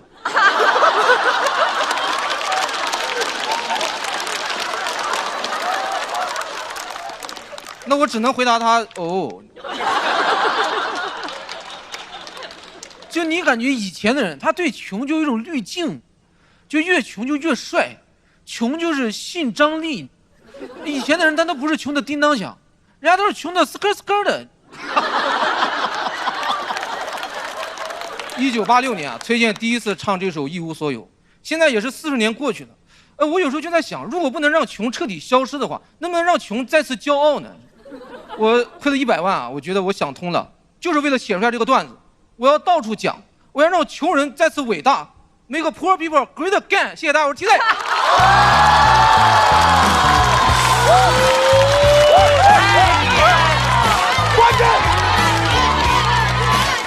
冠军，冠军，冠军，冠军，冠军，冠军，冠军！哎，别喊没用。OK， 键确认啊！哦，来投票倒计时。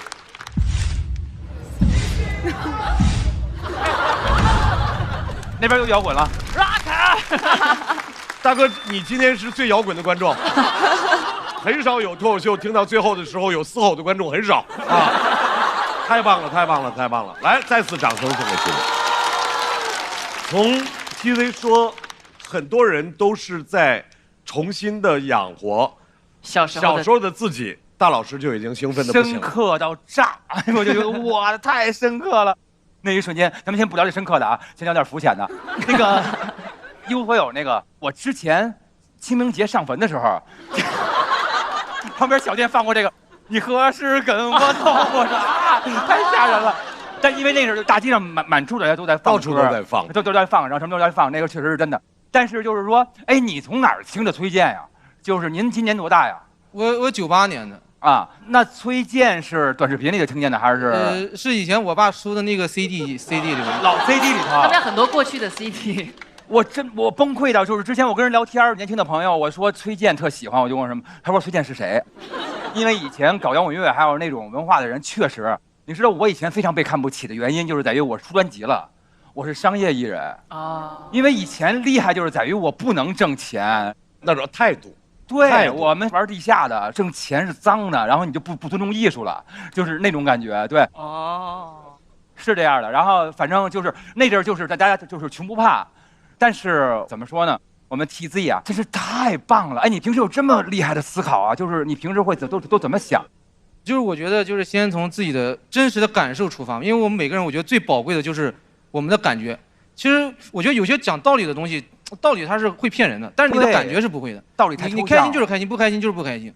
但是那个道理会把你绕着走，所以你就跳过那个道理，直接去写你的感觉。我觉得就 TZ 给我一直这一季就感觉就是他为什么深刻，因为我一直认为诚实的人最深刻，他对自个儿很诚实。因为我是活到差不多40多岁，我才知道。哇，生活最重要的不是一切，是在于要对自个儿诚实。没错。然后对，因为对自个儿诚实真的很难。对，然后你要真的面对自个儿那些从来都感觉要躲的那些想法，你要诚实的面对你自己。谢谢大老师。TZ 的稿子每一轮我都是最喜欢的，然后我很开心你这一次讲到了最好的效果，因为我觉得你是。选手里把自己的感受和时事和当下的话题结合的最全面、最丰富、最好的一个，然后我觉得你作为演员的上限会很高。当然，你在这篇文稿里的技巧也非常多样，就你肯定用了传统 callback， 对吧？你也有一些奇怪的归因，然后水中哈哈，你就是通过类比重新命名了一类人群或者一种现象。我觉得我也要向你学习的，恭喜你！谢谢牛老师，谢谢你。我在听的过程当中，我就一直在说太厉害，佩服，太厉害了。因为比到现在这个赛段，其实你要说了很多个段子，说了3、4个了，你的水准还能一直都是在非常高的一个情况下，我觉得这是一个非常非常强的能力，而且还在进阶。本来就是你要写出一个段子以及表演好一个段子，就是已经是很难的事情。就是他在舞台上的那个表达那个状态也越来越好了。谢谢谢谢。我觉得如果这篇放到总决赛讲的话，我个人认为它是有可能冲真是冲冠的。谢谢谢谢。我觉得，因为我觉得 TZ 很厉害的一点就是他的所有的梗都很荒诞，但是加在一起讲了一个非常具有现实意义的一个话题，而且他拿捏的分寸非常的精准。因为如果过1分的话，这是雨声吗？没事没事，外面下雨了下雨了。哇，老天爷鼓掌呢，老天爷鼓掌。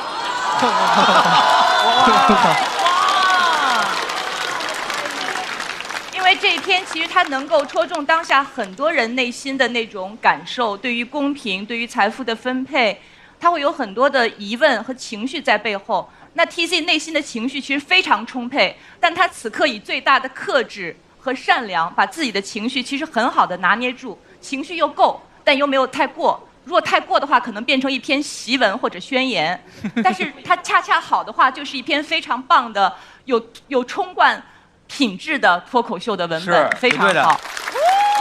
谢谢谢谢谢谢。其实对每个演员来说，其实夺冠军当然是非常棒的结果，但能在这个舞台上有一个被很多观众都记得你是谁的段子是更重要的。对，相信李梦洁也已经做到了，很多演员都已经做到了，所以已经很好了。是的，是的。来，让我们看一看第2位在这一轮的比赛中被观众席的大哥称为摇滚的 TZ， 他获得的票数是。我也要挪了吧？我也得挪了，你得挪了吧？哇！谢谢。他已经200了。哦。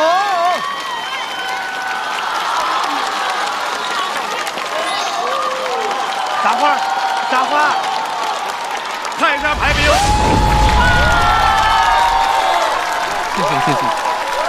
谢谢各位，这个时候我提议我们现场的每一位观众朋友把掌声给自己，你们是非常会欣赏优秀的脱口秀的观众，谢谢各位，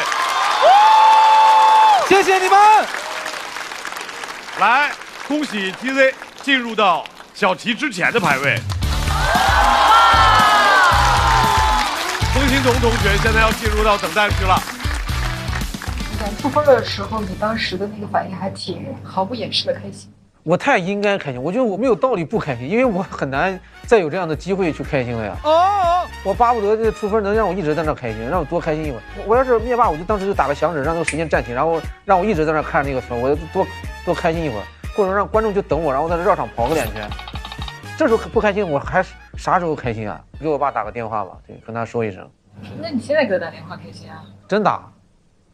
那我要这个打快点哈，也不能耽误大家的时间。这个有点真人秀的哈，咱们这个环节说啥有点真人秀了。哎，爸。我们这怎么了？怎么了？你给剪辑了？剪辑了。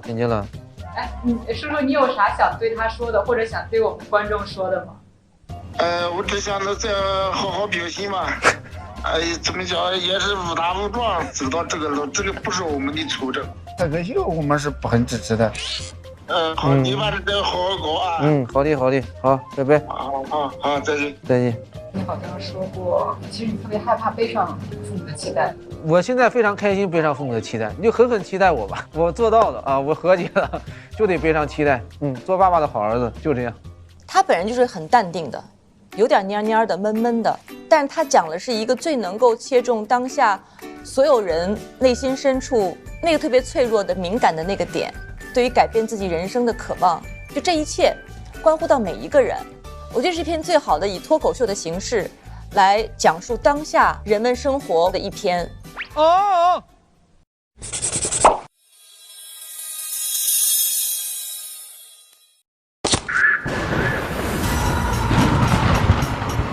这不错，打个卡。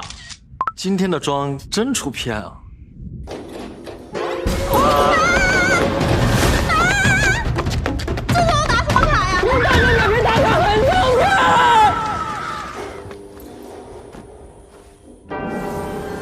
好想发疯！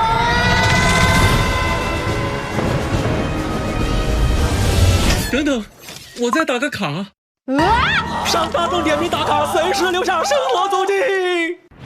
马上要上场的，哇，这位脱口秀演员一直都带少年感，掌声欢迎子豪。加油，子豪，加油！嗨，大家好，我是冯子豪。谢谢大家。我今天想跟大家聊聊我打工的事儿。我大学的时候找过一份兼职，是在一个西餐厅当服务员。为什么干这份工作？其实很简单，就是因为那个时候家里人老说你们现在孩子娇气，干不了这种吃苦的工作。我直接就去干了。我先说结论哈，干不了。说对了，我入职的第一个困难居然是背菜单。我背不过，我不知道各位有没有去西餐厅看过那些菜单，太长了，我看到一道菜叫意式经典肉酱满意千层面配帕玛森芝士薄脆。哇，这不是一道菜，这是一句咒语。我花了3天的时间把所有的菜名全部背过了，背过了菜单上每一句咒语。我很自信，我就入职去服务我人生中第1位顾客。他进来，我说：“先生您好，吃点什么？我可以给您推荐。”他说：“谢谢。”我扫码点餐。但好在就我们餐厅那个菜单他也看不懂。很快他就把手机锁屏，说：“这样，小伙子，你随便帮我推荐一款面食吧。”哼，你听好了，想不想尝尝我们店的意式经典肉酱满意千层面配帕玛森芝士薄脆？他问了一个我从来没有想过的问题：这是什么玩意儿？我哪知道这什么玩意儿？我只背了名字。他还给我台阶下，顾客说：“哎，千层面是不是就是我看动画片加菲猫喜欢吃的那个？”我说：“绝对不是，我们这个是意式经典肉酱满意千层面，配帕玛森芝士薄脆。”顾客看着我，你是不是就重复了一遍？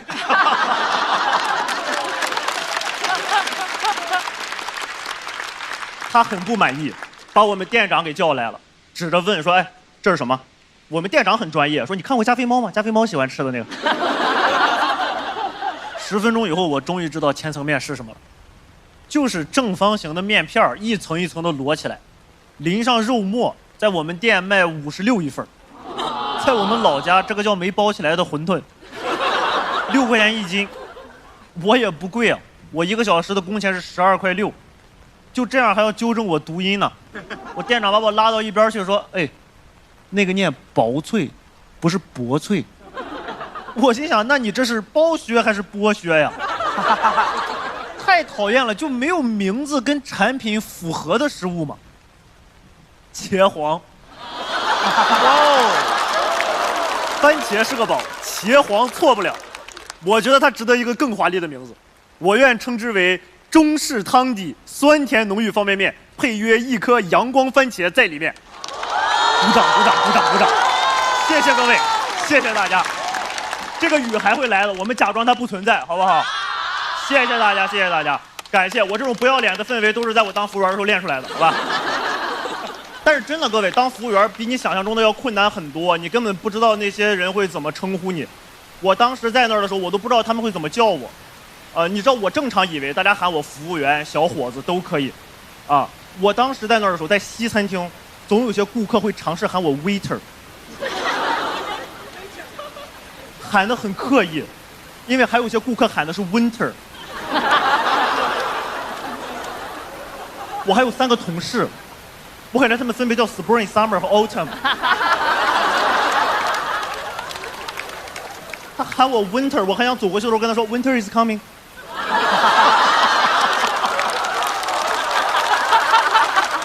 权力的游戏。这种都还好，他起码还有个称呼。还有的顾客很没礼貌。他直接只剩一个语气词，你看你们这帮没礼貌的顾客。开玩笑，但各位真的不要这样喊服务员，我干过，我知道很吓人，分不清自己是什么物种。离你半个餐厅远，推开门进来，指着你，哎，哎，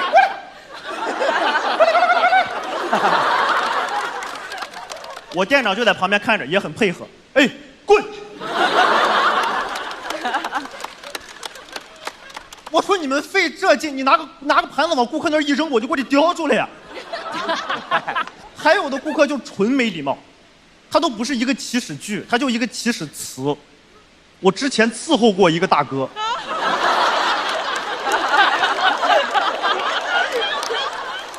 太夸张了。大哥坐在这头，我坐在餐厅的另一头，我们中间隔着一整个餐厅。大哥突然把手伸出来指着我，叉子。你说他叫谁？我当时想把我们那个餐具消毒柜打开，我说喊你呢，快点。叉子，这个是我的花名吗？我上班的时候就叫叉子。我上次见到大哥这么给人起名的，还是在《家有儿女》里边，一个叫鼠标，一个叫键盘。问题我前一天还不叫这个呢，前一天有个大姐喊我喊的是打包，你光喊个叉子，指令也不明确，还想转头问大哥啥叉？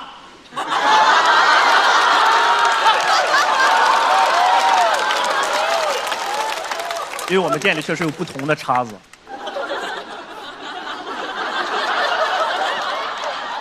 有那种大的，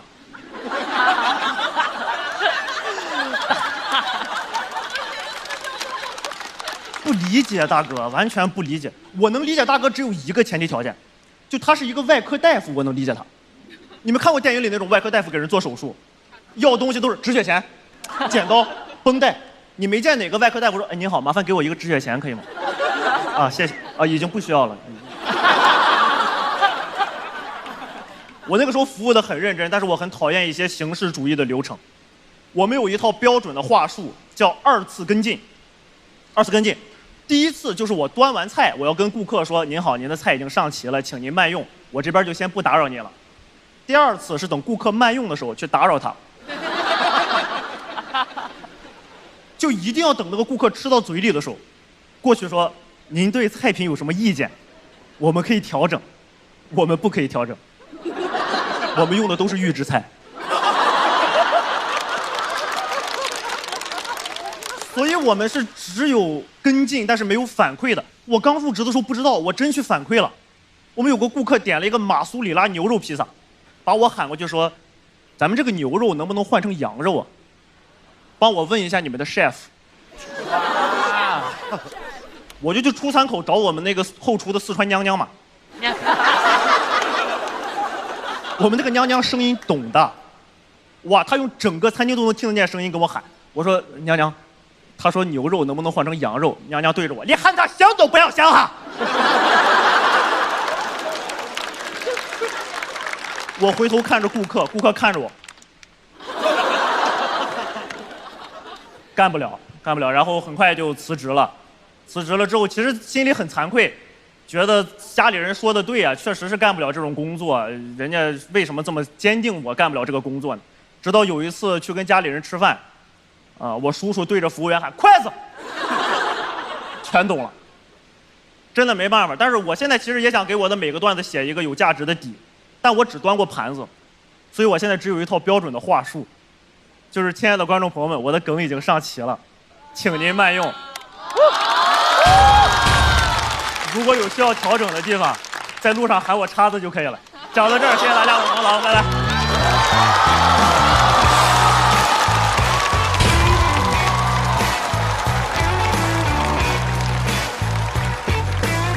不容易哦，加油！太难了。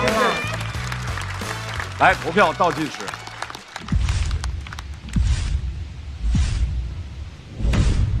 谢谢冯子豪。同时，在这儿我想提议我们现场的观众真的要认真的给冯子豪鼓个掌。冯子豪是第一个在整个的表演过程当中开始突然有这个大雨，下大雨，而这个大雨的声音其实在不停的干扰他的表演。是的啊，在这样的前提下，冯子豪作为一个新人演员，谢谢大家。我认为他很平稳、很淡定的，很棒，掌握了舞台，并且他给大家奉献出来了精彩的演出。再次谢谢子豪。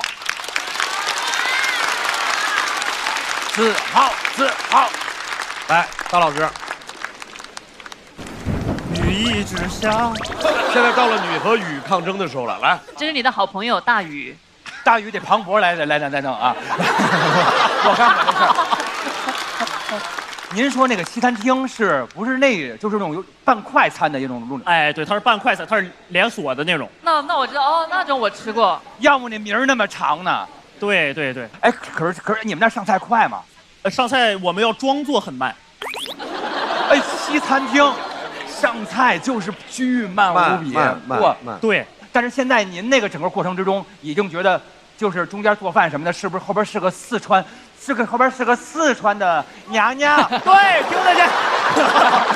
哎，拿过来怼我吗？是不是过河了的感觉？这天是不好聊。他真的会这么喊的，真的这么喊。我觉得子豪就是上回我也说了，他就是写笑话，然后还要推理的所有的这些那个结构，你就感觉这人特别会写，特别厉害。但是大老师，大宇，大老师小声点儿。没事，没办法，没办法，就是说能不能进决赛还是个悬念。但是我觉得，不管说这回进没进，我都希望您一直来我们脱友，因为您每一次的演出我都觉得是非常精彩、非常在线，了不起。行，感谢，谢谢你。子豪现在自己的心态是？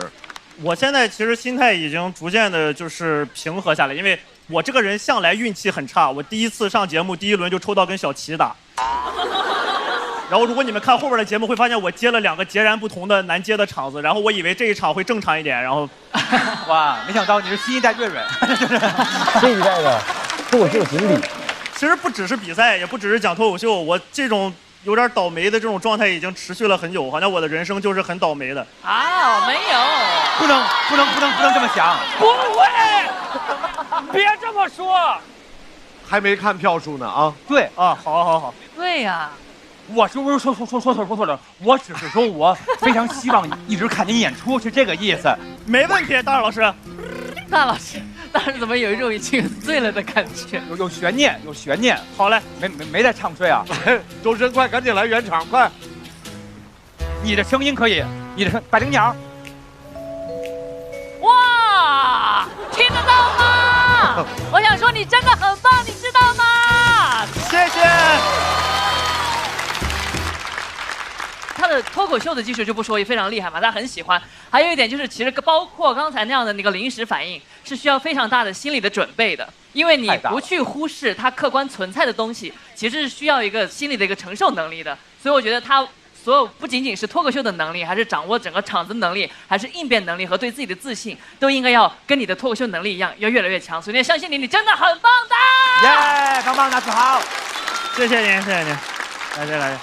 我想跟子豪分享一个我自己的一个感受，就他想分享一个感受。啊，听到了。我觉得人生如果是倒霉和幸运总量其实是一样的。如果我们之前你就一直倒霉的话，那量已经差不多够了，之后就都是运气了。哎，否极泰来，哎，是我个人特别坚信的一点。然后就是刚刚这灯我一定要拍，就是我觉得你表现得非常淡定，有大将之风。因为接在 TZ 后面，对，谁接都是特别难打的一场仗。而且突然下雨，这一切好像是老天要考验一下你，但是你拿捏得非常好。所以无论怎样，我觉得大家已经看到你了，子豪，所以你一定得坚信这一点，会越来越有运气的。好。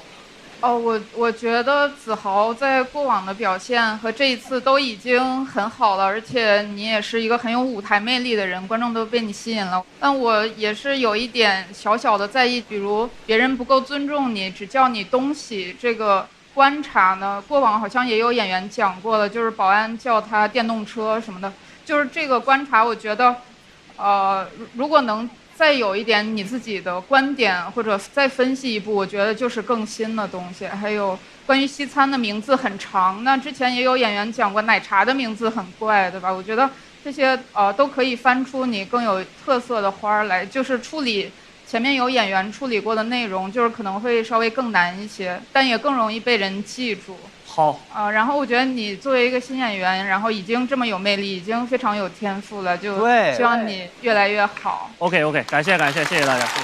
来看一下，在一场大雨，不断的给冯子豪带来演出困难之后，冯子豪获得的票数是。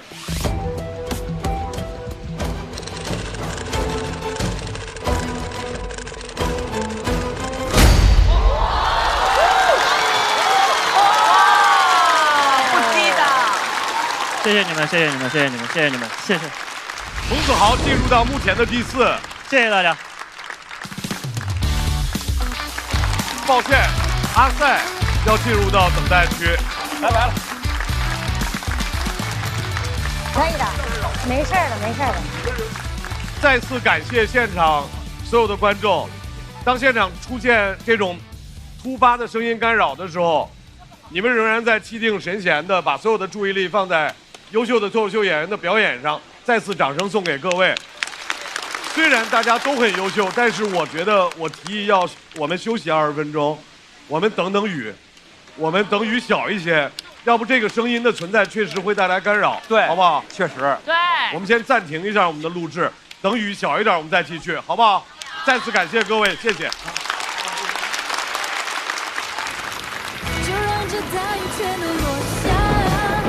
这玩意儿它10年脱口秀了，这也没有演员哪天讲着讲着比着赛下雨了。我当时脑子一片空白，我听不到观众的笑声，所以我知道观众肯定也听不太清楚。困难很多，你根本不知道那些人，全部都是雨打在棚上的那个声音。这种事儿你赶上了就是没办法，说是没办法，就是没办法，没办法，有啥办法？没办法，也没啥办法。不管是讲脱口秀也好，还是之前所做的一些努力也好，总是感觉到了最后的时候就会有这。不会，别这么说。中场休息，大家都过来安慰我了。你要人生完蛋了，我就觉得我们早完蛋了。赵越过来也没说话，抱了抱我，浩哥，我说我很难比你处理得更好，很厉害啊！大家真的每个人都太好了，我突然感觉不是我自己在淋这场雨，其实大家都在淋这场雨，大家在帮我想怎么对付这场雨。马上要上场的这位朋友，今天继续给我们分享的是他生活里面遇到的小烦恼，掌声欢迎赤越。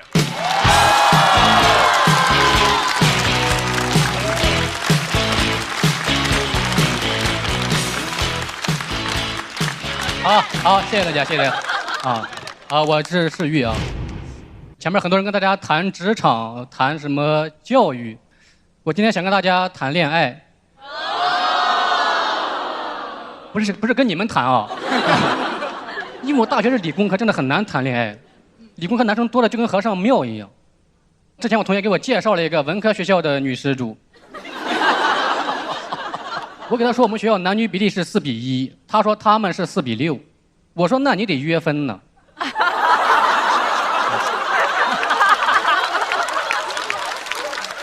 有人已经开始跟不上了。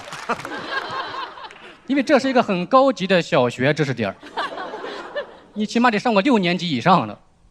没事，有人听不懂没关系，我给大家科普一下。这个约分呢，它是要找2个数的最大公因数。最大公因数有人不知道，他得看这个数是质数还是合数。质数呢，你们下去自己学啊，因为再科普性质就变了。传出人家说有一群成年人在这欢聚一堂。借着脱口秀的名义搞教培，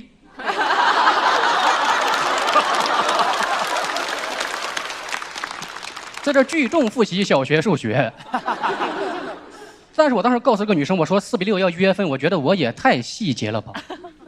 因为网上都在说那种注重细节男生真的很加分啊。果然他就不理我了，他不懂我的小幽默。当时真的很难受，虽然没有谈过，比分手了还难受。这种感觉就是像分手，但又不是分手，它属于是约分，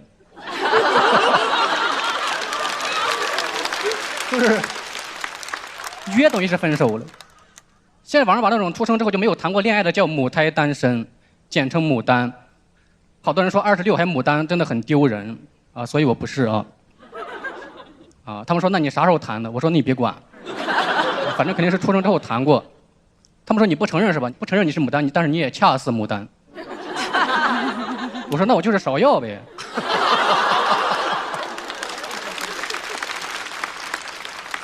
因为我的现实生活中性格是非常腼腆，可能是因为我的这个身高、外貌还有身高，很内向。我之前跟女生对视会脸红，现在好多了开始斜视了。我去问了我一个叫小红的书。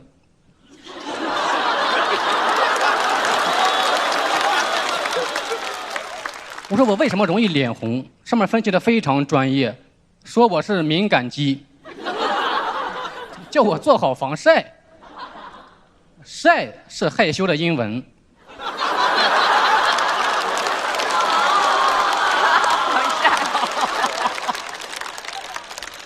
就是要防止害羞。我跟异性朋友进行眼神对视的考核，脸不红心不跳，但是他突然向我靠近了一下，我说客官不可以。你靠得越来越近，不是考试前也没说还有附加题。之前读研的时候鼓起勇气参加过一个那种线上的硕博交友的活动，很多人说希望对方风趣幽默是加分项。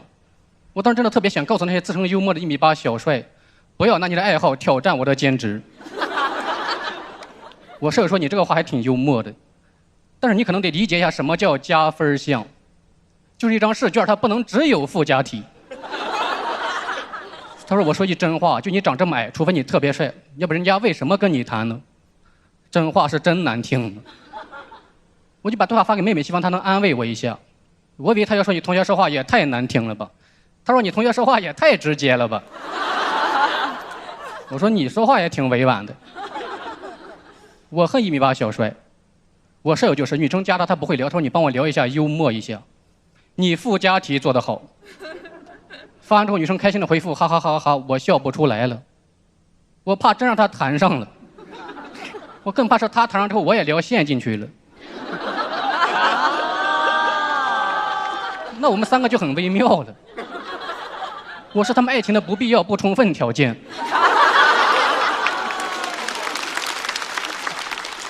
我说你自己聊吧，我怕我这个开场演员太炸了，你接不住。但是他的聊天，说实话已经超越我的喜剧理解了。他不跟人聊艺术，不聊人生，他跟这个女生聊张作霖。你不应该聊张凌赫吗？他说张作霖就不会打仗，当年要是我就这么打。太炸了。我爸都不这么聊天的。没想到女生回复说对，就得这么打。2个军事战略家。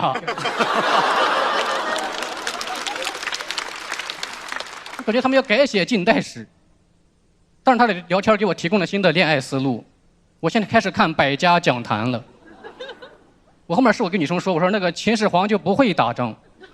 啊，他说我爸都不这么聊天了。然后又被约分了。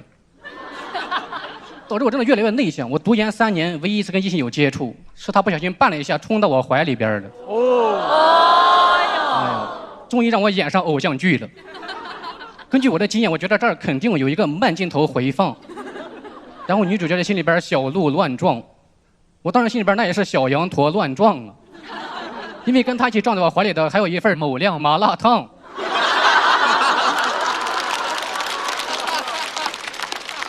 你们就听这儿押韵都能听出来有多烫了，给我烫成个 rapper 了。因为那个汤洒在我身上，我的动作跟那 rapper 装酷一样。我在那儿我说，哎呦，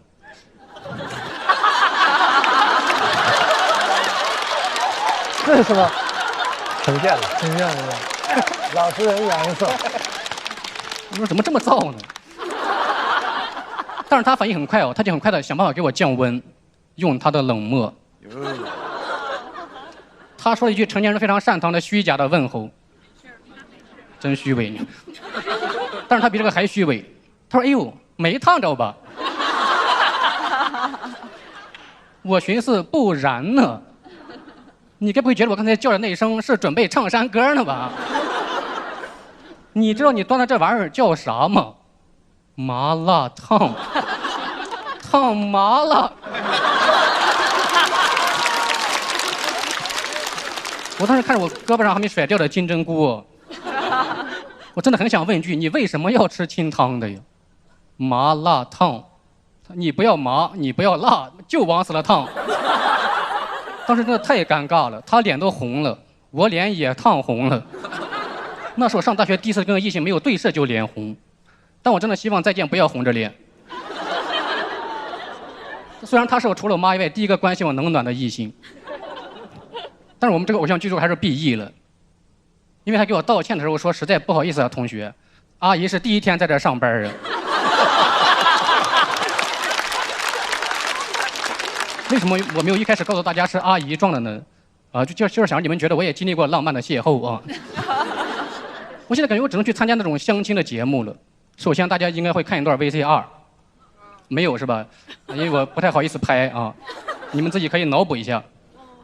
下面我说一下我的恋爱宣言，这个我也不好意思写，你们自己脑补一下啊。有人可能觉得这段莫名其妙没有梗，因为梗我也不好意思写，你们自己脑补一下，反正你们就自己找地方随便笑啊。对对对，别客气，千万别客气，就当自己家段子一样。我这是个自助段子。他们听完说你别脑补了，补脑吧。你是不是就不想脱单找女朋友？我想脱优。他说那你就像孔雀一样，你开屏啊，你给自己打广告呀。我最烦开屏广告了。而且说实话，我开了，我羞答答的芍药静悄悄的开。但是像我们这种又内向又幽默的人，你在开屏，别人觉得你在开玩笑。下面我不开玩笑的问大家一句：你们想看 VCR 吗？好，你们已经看了8分钟。好，我拍完了，谢谢大家。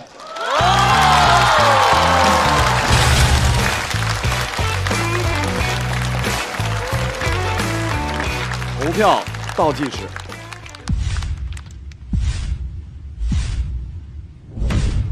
再次掌声送给诗韵。谢谢大家，谢谢大家。哎，本身向往什么样的一个那种爱情？就那种特别轰轰烈烈的，还是那种特别稳当当的？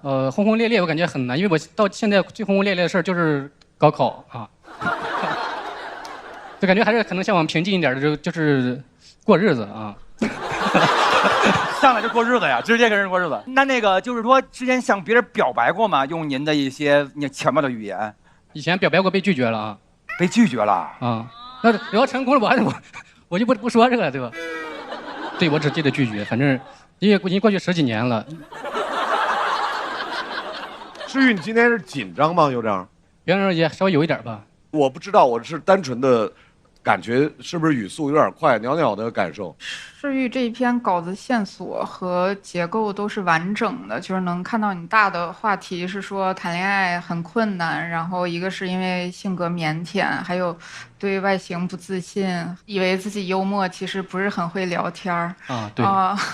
但是感觉你论述的过程中好像稍微有一点犹疑，就是好像每一个都没有分析得更深入一点。哦，但是你中间有一个小的呈现什么的，还是挺有意思的。那个 rapper 那段，对对对，感觉好像比你第一次上台呈现的更多了。对，之前完全不敢动。因为你的个人气质蛮清新的，所以你讲这种段子，我觉得可以更有安全感一点。对，你可以把态度表明的更明确一点，我觉得。就是应该把自己的特长，把你的性格用到极致，就是你可以有特别大的反差，而且我们会觉得你讲述的是可爱的，而不会有被任何冒犯到的感觉，因为你本人非常温和。哦，明白明白。因为语速快的话，可能最后出梗的时候没有那么的从容，然后中间你所有关于理工科文本的一些梗都巨搞笑，就关于张作霖那个地方。哦，当然你可以此刻就需要一个特别无厘头的极具反差的梗，但是你总是要有一些铺垫。为什么从前面突然到这个梗，那个中间就那个地方，我有一些觉得有一些突兀到。这个可能就是因为他确实也是个真事儿，就我也没想到会有这么突兀的聊天儿。我们找世玉2个朋友推荐他一下。我还有2朋友呢。哦，好嘞，太棒了。我这么多人只有2朋友，谁能做推荐人？小五和 TZ。好，来2个朋友嘛。小五，你是诗玉的朋友，他再也找不着对象了。首先，诗玉的情绪是非常稳定的。好。其次，他做饭非常好吃。对。加分奖啊！这个厉害，这个厉害。哦，有人看过节目是吧？对，他做的那个油泼面啊，然后还有我们一起在大王洞做的饭，真的非常香。然后人品啊什么的也非常真诚，所以说非常推荐。非常推荐。但是毕竟是找对象，不是找家政啊。情绪稳定，做饭好吃，然后人品还不错，找还勤快。对呀，找那个没事来。你实在不认识就算了啊！不是。谁呀？他很亲和，很温柔，他照顾我。哦，他会照顾你。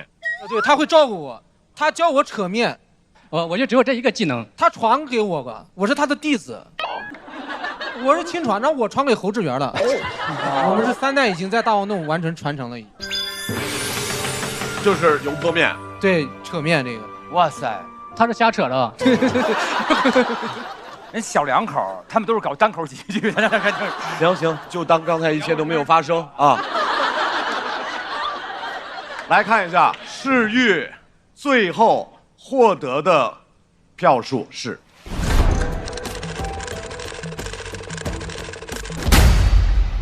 167，167。我们看一下大排名。很抱歉，世玉没有能够进入到前排的区域。可以了，可以了，没事儿，没事没事，挺好。女孩子夸他，我们夸他，他就会很不好意思，就特别忙，就这样。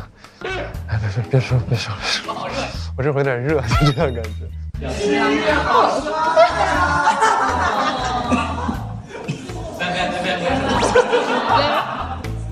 他就是很害羞。这也算是很大的一个突破了，确实，你先别管演的咋样吧，反正这感动了。之前在台上确实是站着不敢动，今天稍微有那么一小点呈现，虽然我不知道呈现的咋样，但是还挺好玩的。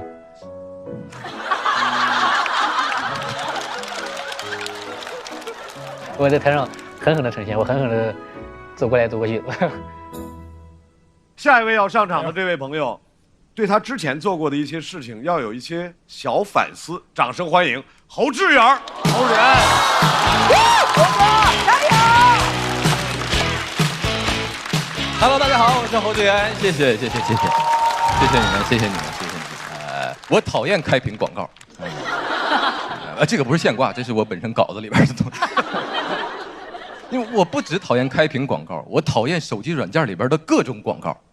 所以我之前做产品经理的时候，我就立志给用户设计那个干净简洁的软件。结果入职第一个任务就是设计弹窗广告。领导来考我，说小侯，你说这个弹窗广告的关闭按钮应该放到哪？我说按用户习惯肯定是放右上角。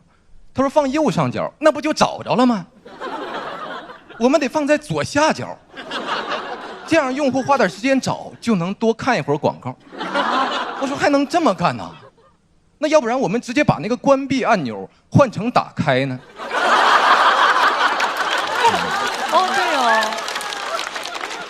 他眼前一亮，他说：“哎，说我心坎里了啊，我去试试。”15天之后他回来了，说小侯，这个是违法的。15天。我当时工作的考核指标就是看用户在广告那个页面的停留时长，所以每次考核之前，我都感觉自己不像产品经理，像曾毅，加班加点都是为了让用户留下来。我不想纯恶心用户，我想发挥我的创意啊！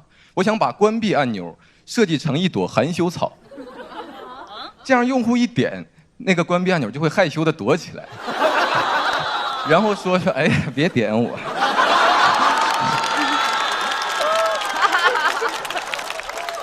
别笑，你也过不了第2关，你知道吗？我同事就会更直接一些，他在弹窗广告上放了好几个关闭按钮，有叉，有关闭，有跳过。我过去问他，我说那哪个是真的？他说你自己试试呗。我试了一下，那个叉是装饰图案。点关闭只能关闭掉关闭按钮，点跳过又跳到另一个弹窗了。我真是人外有人，窗外有窗啊！真是。领导看我业绩不行，就让我去研究我们行业里边的一个大杀器——摇晃跳转广告。我本来心里就过意不去，我很难受。更难受的是，我奶当时刚开始学智能手机，你说人岁数大了，手本来就抖。手一抖就跳到其他软件里，老太太当时一天淘70多次宝。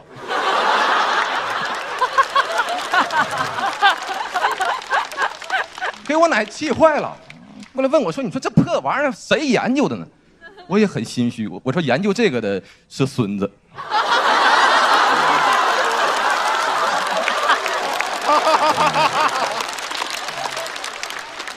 不想干，但也不敢辞职，我就忍着恶心干。领导也看出来我努力了，给我发了一笔奖金，N+1，终于解脱了。而且这个奖金是我自己争取来的。他开始问我说：“小侯，那个没有赔偿能接受吗？”我摇了摇头，跳转到了劳动法。他说我做这个工作没有天赋，让我看看行业前辈都是怎么做的。我就去查了一下，我才发现发明摇晃跳转广告那个人，同时还发明了一个功能叫视频超级暂停，就是你看视频的时候一点暂停，视频迅速缩小，广告铺满屏幕。同一个人发明的，他因此获得了互联网广告领域的一个大奖啊，被誉为我们行业里的天才。我只感觉到恶心。我怎么发明的东西越恶心人就越天才？你按照这种标准，那我们行业里遍地是天才。我又去研究了一下啊，有玩那种文字游戏的天才，他能通过简单的形容词就对我们进行道德绑架。取消订单是狠心取消，退出软件是忍痛离开，只有打到车了是开心出发。我说开心这东西你也得分场合吧。那如果我要是去医院做心脏手术，也是开心出发吗？我那是出发开心。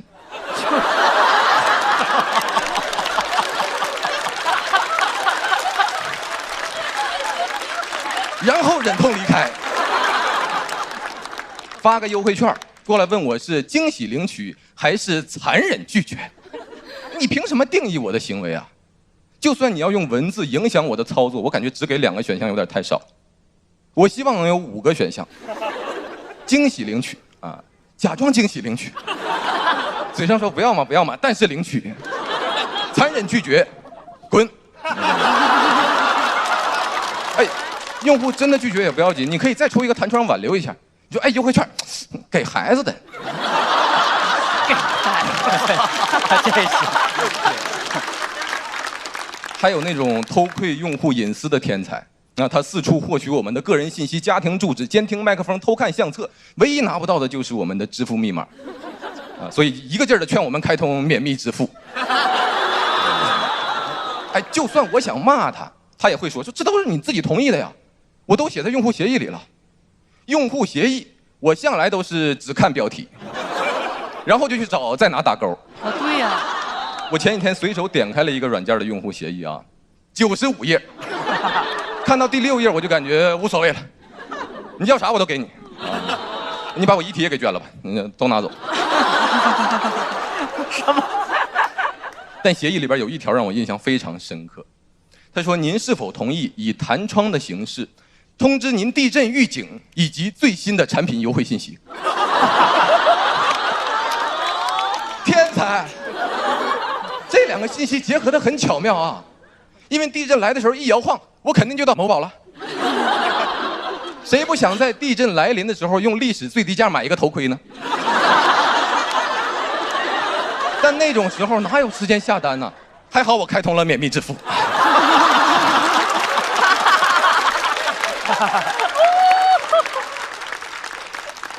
研究了一圈，发现我当不了天才。我很幸运自己现在进入脱口秀这个行业，因为在这儿我能见到真实的观众。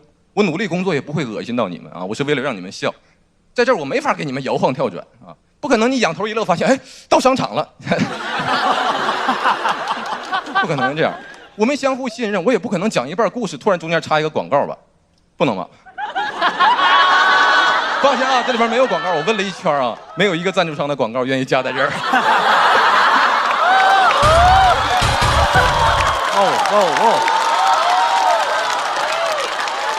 所以，我有底气说这个话。2季节目了，我讲了8篇稿子，里边没加过1句广告。你们呢？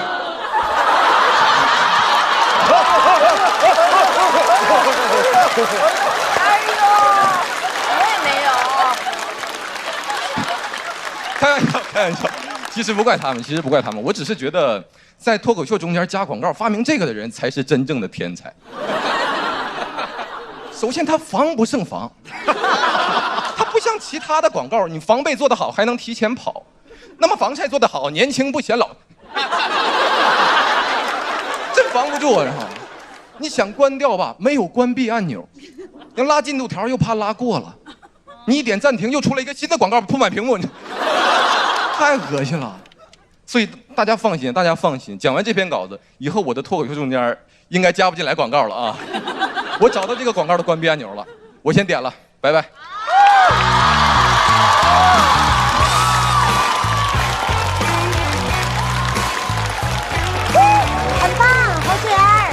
你们呢？我找到了广告的打开按钮。抓紧最后的投票时间，来，投票倒计时。再次掌声送给侯志远。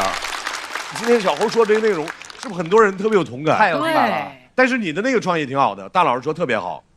哎，这个礼品券给孩子的。而且你要说这个消费陷阱，它就深不可测。说了半天，大家都一说广告就感觉要谈，就感觉特别反感，对不对？然而你开通 VIP 就是要跳过广告，开通 VIP 就要多交钱，然后所以就是变成了就是里外你怎么都得花钱。其实那我们就认了吧，这个世界反正就是为了花钱，就是这样的。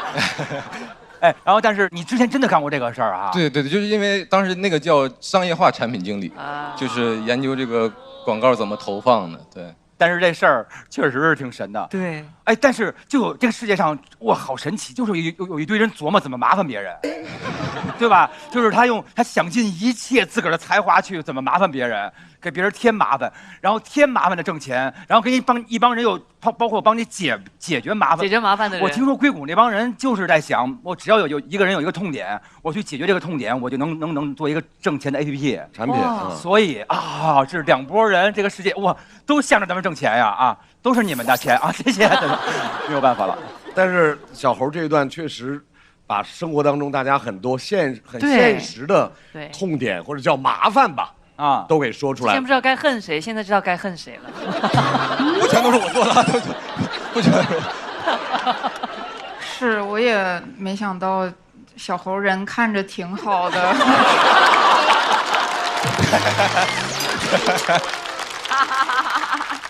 没想到小侯是干这个的，没想到脱口秀素材这么的罄竹难书。这不是其中一小段工作经历啊，不是所有的工作经历。小侯这篇也线索很清晰，但是前面就是稍微有点难讲起来。但是你后面还是用了一些技巧，有 what if 什么的，就又把观众带起来了，还是很不容易的。谢谢您老师。哎，小侯，但是有没有什么方法能快速的关啊？就是这事儿就没有。在那个手机的设置里边，其实有很多就是选项，因为那个是相关部门要求的，它有一些东西是必须是允许关掉的。就比如摇晃跳转，它是可以关闭掉手机里边陀螺仪，它就不能摇晃跳到其他软件里。对，你看哇，你该教教我们这个呀。哎，你这个脱口秀真的，我们听的都跟大老虎似的，哇，我也是第一次遇到。恭喜小侯成为他们行业的吹哨人。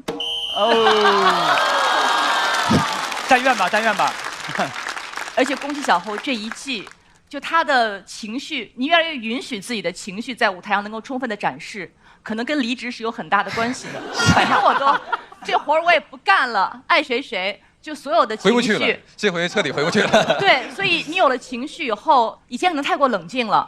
有了情绪以后，它变得很有感觉，很有味道，很有温度。所以我很看好小侯接下来的表现。谢谢。哎，所以小侯，你觉得你成功了之后，你想不想让你的中国脱口秀中间有商务啊？就是，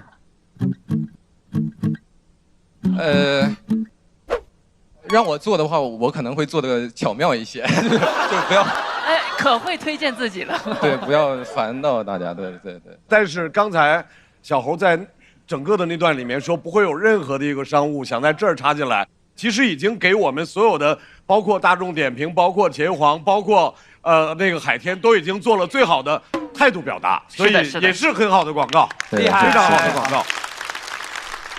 来，刚才侯志远这段呢，我们可以把它叫做生活小百科脱口秀，真的是长知识啊！在这段脱口秀结束之后，来看一下笑团的4票满票，小侯得到的票数是不上180。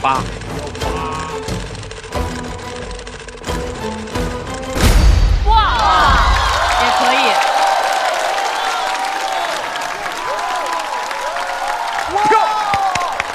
183，可以。位次要发生改变了，侯志远超过了冯子豪，很遗憾，海波老师要进入等待区域。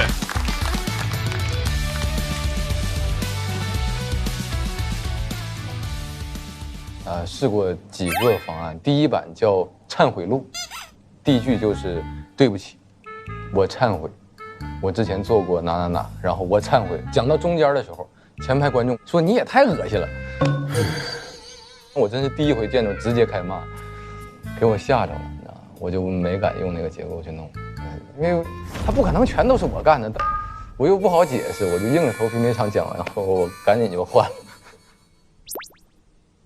啊，那我就完整的演一遍。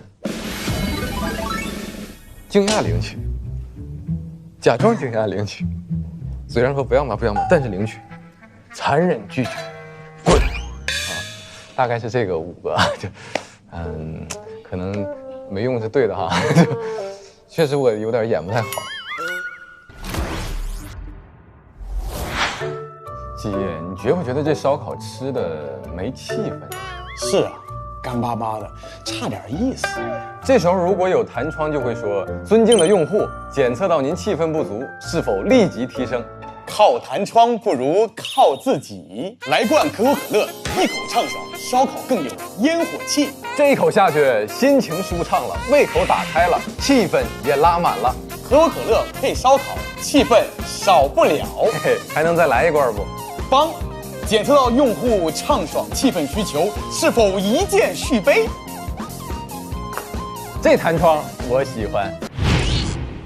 哎，大老师，你看现在把边的是？哎呀呀 ，Say goodbye， 来 ，Say goodbye， 最美不过夕阳黄。马上要上台的这位选手，本季一直在稳定的发挥着他的特长，掌声欢迎陈火腿。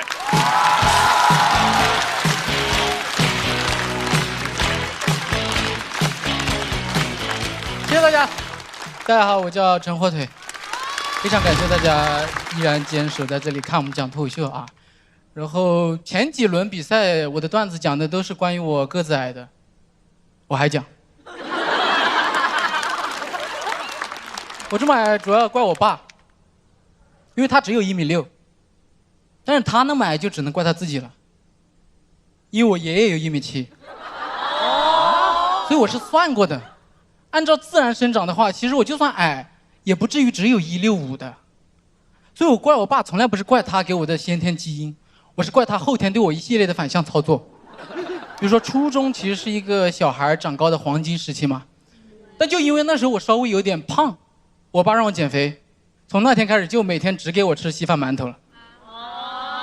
你头一次见给小孩的减肥方式，居然是制造营养缺口，只补充热量。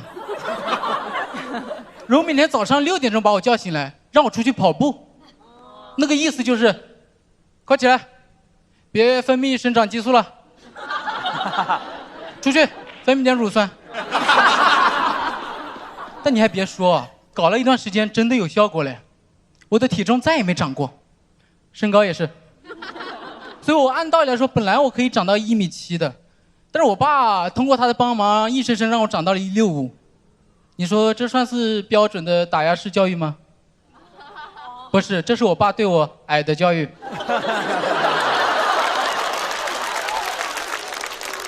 我也抱怨过，我说天天吃馒头长不高吧？他说乱讲，你看那北方人那么高，就是因为天天吃面食吃的。我说人家天天吃面食，又不代表人家天天只吃面食啊。他说所以还有稀饭。不过后面他也做了调整。他把馒头啊换成了面条，他说可能是因为馒头白白胖胖，但是面条瘦长瘦长的。他说吃东西还要讲究以形补形，拿面食来以形补形，那能行吗？那肯定是补形的。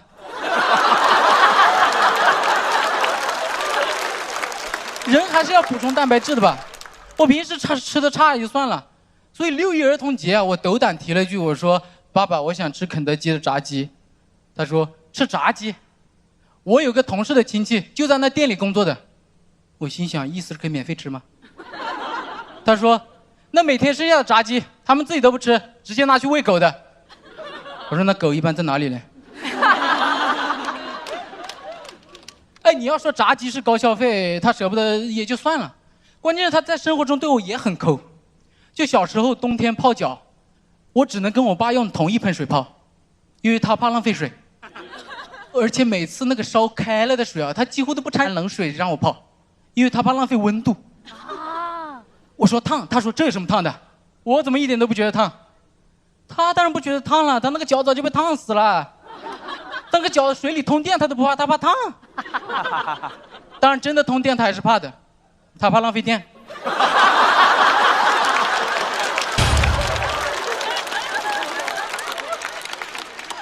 他怕浪费电怕到什么程度？湖南的夏天啊，可以有40多度，他可以不开空调的。他规定我们家就一台空调，他心疼得很。他规定只能晚上睡觉的时候才能开，然后为了省电啊，我们家越睡越晚。我本来就要早起，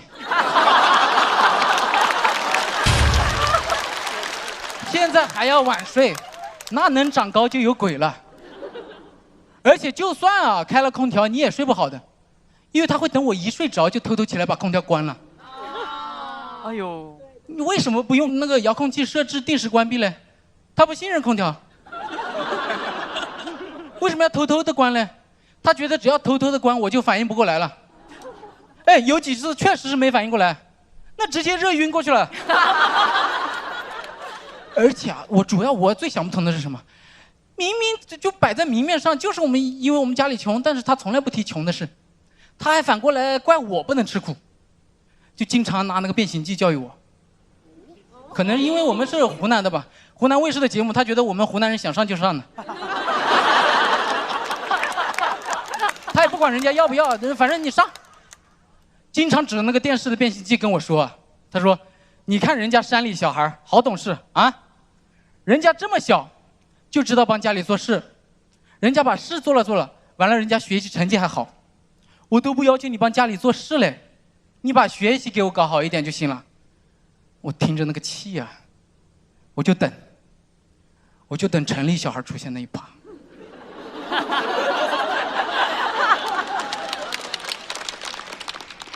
我说：“那你看，那城里小孩，他爸人那么大一把年纪了，还让儿子打。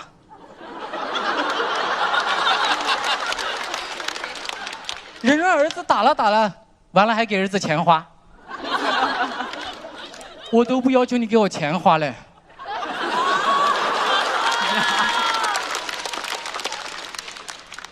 那天我被打的，那就像个城里爸爸一样。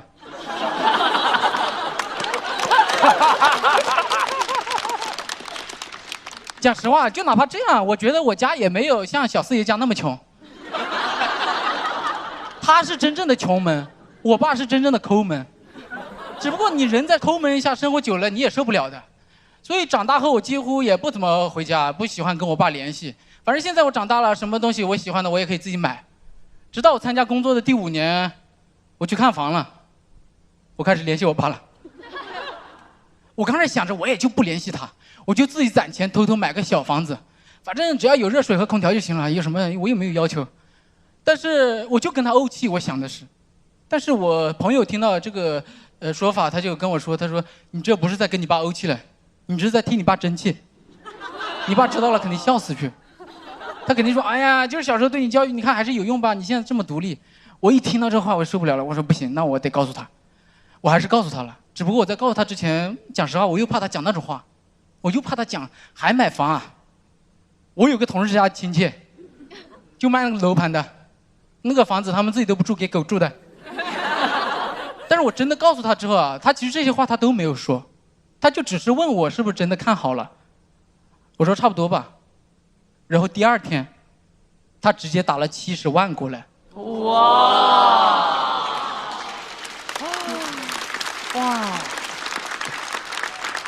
而且什么都没有解释。说实话，那是那么多年来我爸形象最高大的一次。我感觉那天我爸怎么都有个168了。我妈后来跟我说啊，我爸是他们4兄弟中个子最矮的。就是因为小时候挑重物挑多了，那个扁担啊，把他的个子压矮了。我说那他们几个怎么不挑啊？他说你爸不善言辞，不懂拒绝呗。我说不懂拒绝，他拒绝我好多次了。他说：“哎呀，你爸那是因为从小吃苦吃惯了，你爷爷从始至终也没有给他兜过底。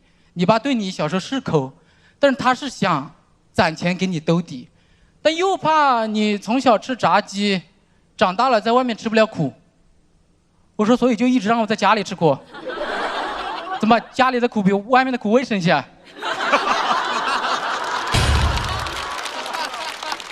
但是真的收到钱之后，这些都不重要了。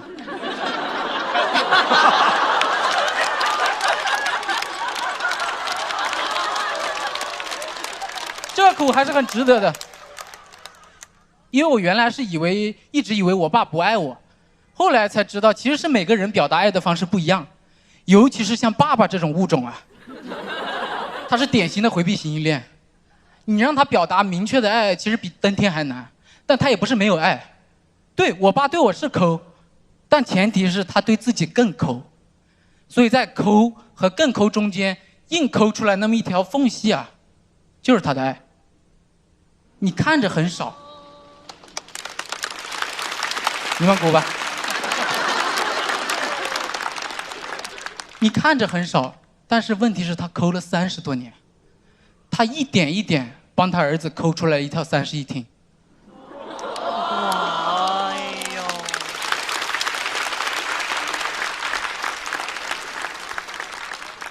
所以我想在这里跟我爸说的一句话是，因为他也看这个节目啊，我想跟我爸说：爸爸，能再给我多一点爱吗？讲这么多吧，谢谢大家。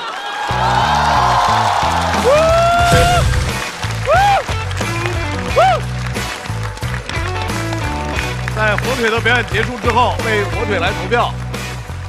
倒计时啊，开始。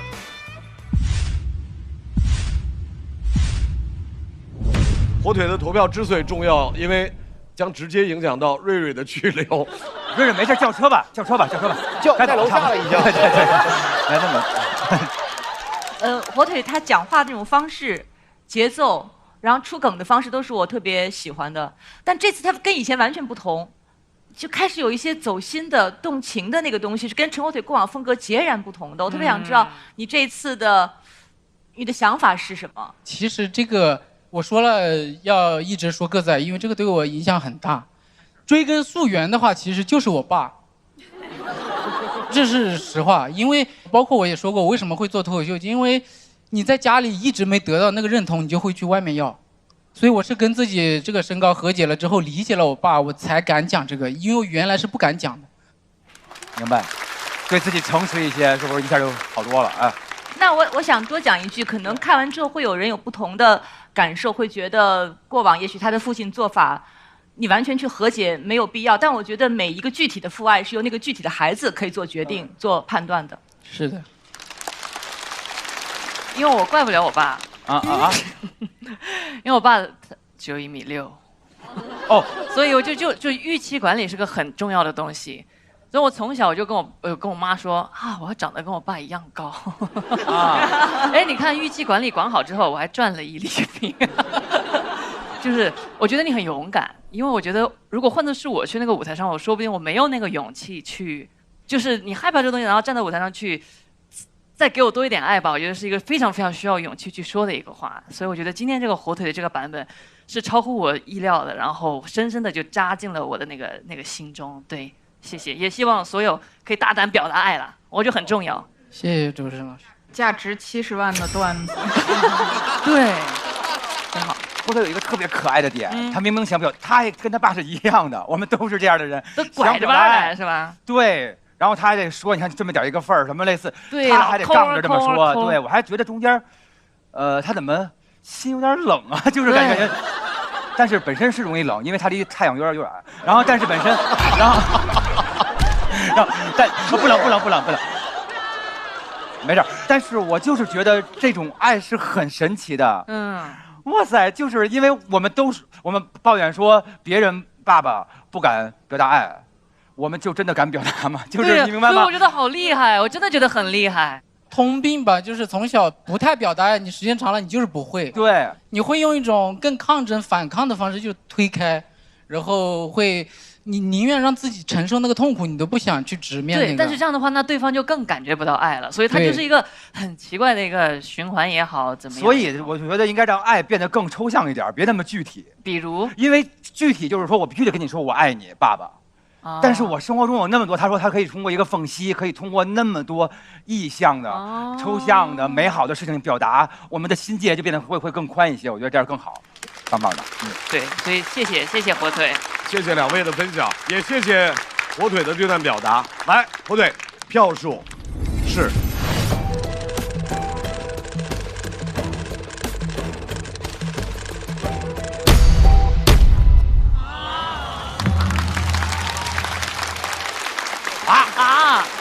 怎么会是我的身高？没事，咱们开心就好。来，火腿要暂时的进入到待定的位置。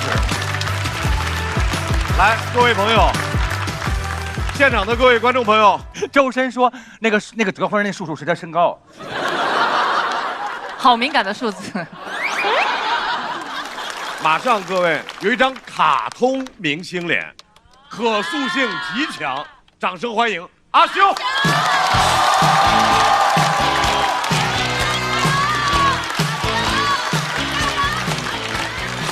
谢，感谢大家，我开始了。你们好，我叫阿修，谢谢。我在节目里讲了我追星的段子，我看到很多视频号转发，但是没有一个人提到我的名字，他们都叫我追星女。其实我代表不了追星女，这是我真实的想法，我代表不了追星女，我甚至很难代表女。那些视频的弹幕我都看了，在那弹幕里，我不光是我自己，我还是王建国。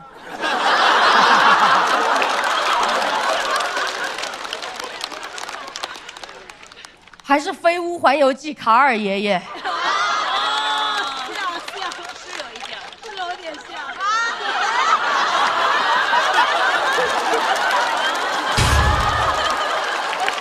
好像说我讲段子一直闭着眼睛，我一开始真很想反驳，我睁开了，但到后来想算了，对，我就是闭眼了。我今天会闭72次，请你们等着看我72遍。这是一个非常烂的谐音梗，为什么要出呢？因为我是王建国。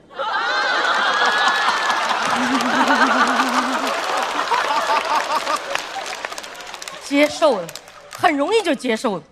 因为他在说完那一切之后还补了一句修修你好厉害呀，这就可以塑造我了。这句话就足够塑造我了，因为你只要跟我说修修你好厉害，你可以祝福我考过专8吗？我绝对祝福。哪怕你跟我说我好喜欢你啊修修，你可以帮我要某个明星的签名吗？我可以模仿。我就是一个普通人，你对我有什么期待，我会很认真的。我从小就这样。我们那个时候我家里人喜欢看一款综艺叫《我爱记歌词》。有一次看到1万块钱的猜歌名，那个题目长这样，你们听一下，价值1万块啊。那个题目是达伦达伦达伦达伦达伦达伦，不是要跟唱，不是啊，跟唱是没有钱的啊。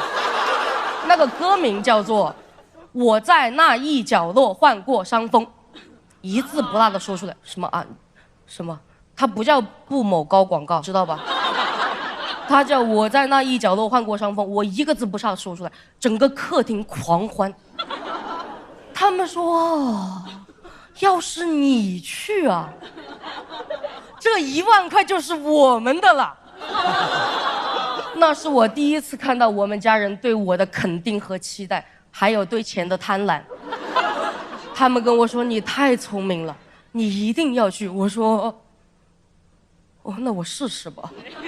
我就开始备赛了，很努力的记歌词，但那是17年前，音乐资源很匮乏的。你如果想听很多歌，只能像我一样每天去步行街走，听外放的音箱，那就是一些不能切割的每日推荐。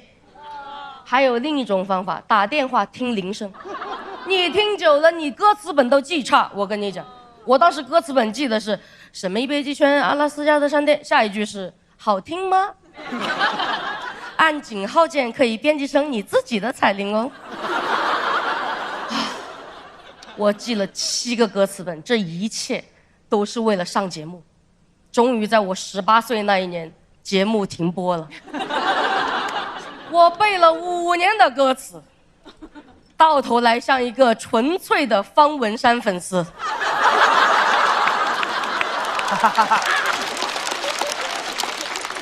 真是崩溃了，记歌词没有用，我又不会唱，文本型歌迷，没有一点用，幻想都想不出来。我说，哪怕有一天到了那种最危机的时刻，外星人过来摧毁所有的地球音乐库，我都只能站起来。我终于看到，所有梦想都开花，所有梦想都开花。感觉我会被外星人抓走研究儿童心理学，你知道吗？因为我当时还有一个特别典型的症状，就是上学的时候，哪个老师夸我，我就学哪个老师的课。有一次地理老师说：“同学们，大家翻开中国水系图，在我说52页。哦，他说那中国山脉图，我说48页。我只记得这2页。发誓，我真的当时只记得山脉图和水系图，因为长江、长城、黄山、黄河，在我心中重千斤。太逗了。但老师就认定我已经把整本书背下来了。他说你太刻苦，你是我见过最聪明的孩子。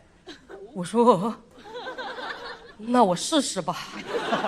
因为他已经告诉了所有人，整个年级的人都在讨论我，当时一口就说出水系图这个行为，我都能感觉到当时有同学见到我经过都在那腹诽，哎呦，水系贵族来了。真没招了，我那段时间真的做到了，我每天背水一战背水，在背地里，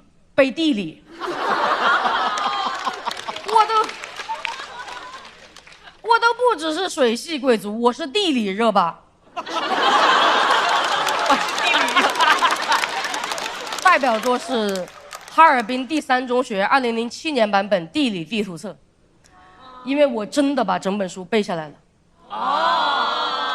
靠着那一点点文综的分，我考上了大学。我看见我的家长老师都非常开心。其实我就是觉得他们开心我就开心，就包括现在，我觉得观众开心我也开心。只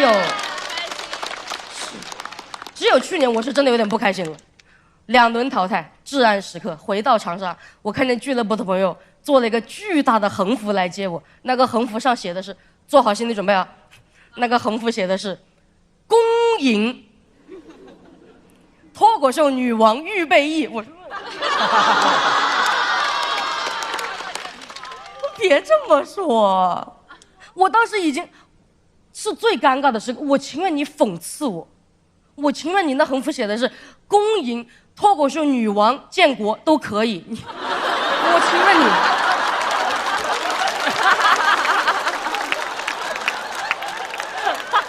结果他们只是走过来拍拍我，对我说：“你就是可以呀，羞羞你好厉害。”怎么又是这句话呀？我说那我试试吧。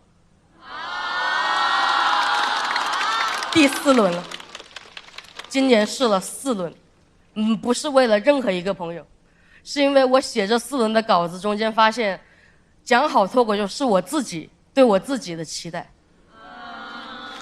我不想，我真的想通了，我不想再围着别人的期待公转了，我想要自传。当然这不是上价值，这是地图册第4页的内容。我感觉到你只有抛弃掉那些期待，你才能成长。就像人成为个体的第一步都是剪掉脐带，这是谐音梗，我全都懂了。哎，成长吧，朋友们，一起成长吧。对别人的期待都是对自我的投射。就像有很多已经步入社会的朋友们，他们期待我能讲更多纯真可爱的段子，纯真善良的段子。我当然理解，我也期待，我真的也期待我可以成为那部分的代表。我更期待的是大家做到一些我做不到的事，比如说，我最大的期待是，所有真诚善良的朋友都发大财。到时候记得联系我，我会恭喜你发财，恭喜大家都精彩，谢谢。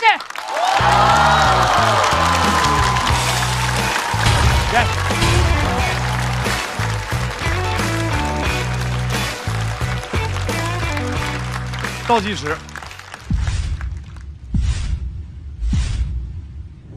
再次掌声送给阿修。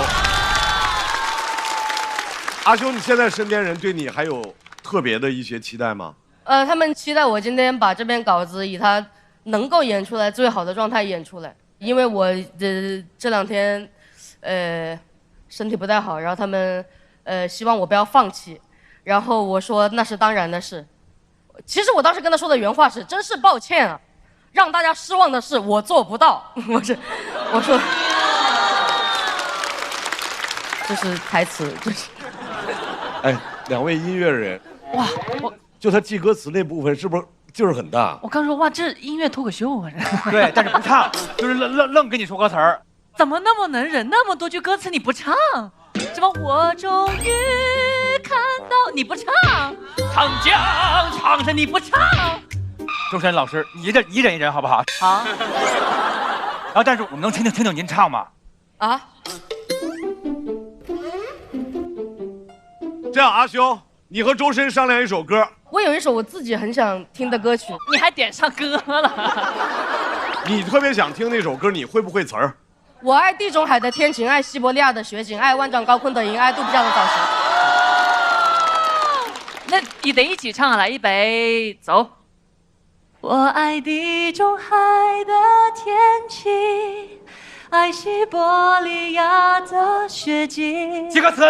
爱万丈高空的云，爱肚皮上的早晴。我在尽心尽力的多情，直到那一天。记歌词。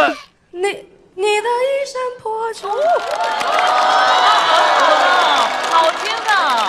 对呀，你在谦虚什么？哇！谢谢。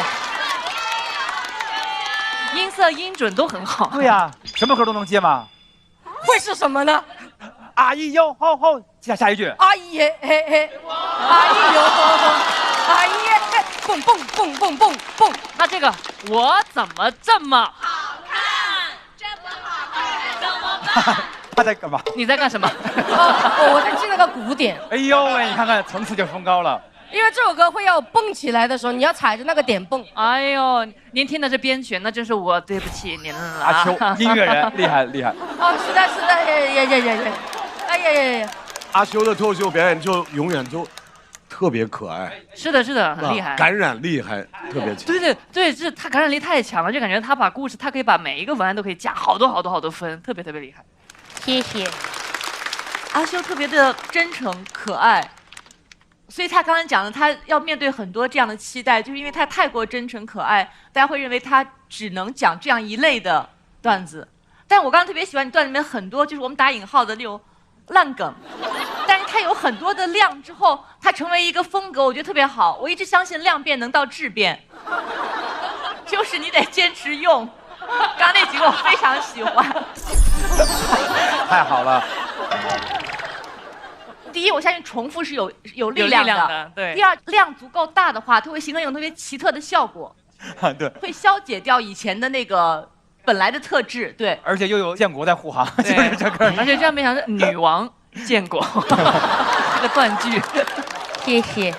我不拍灯也是有反谐音梗的人在护航的，我觉得。你负责那一部分的朋友，对不起。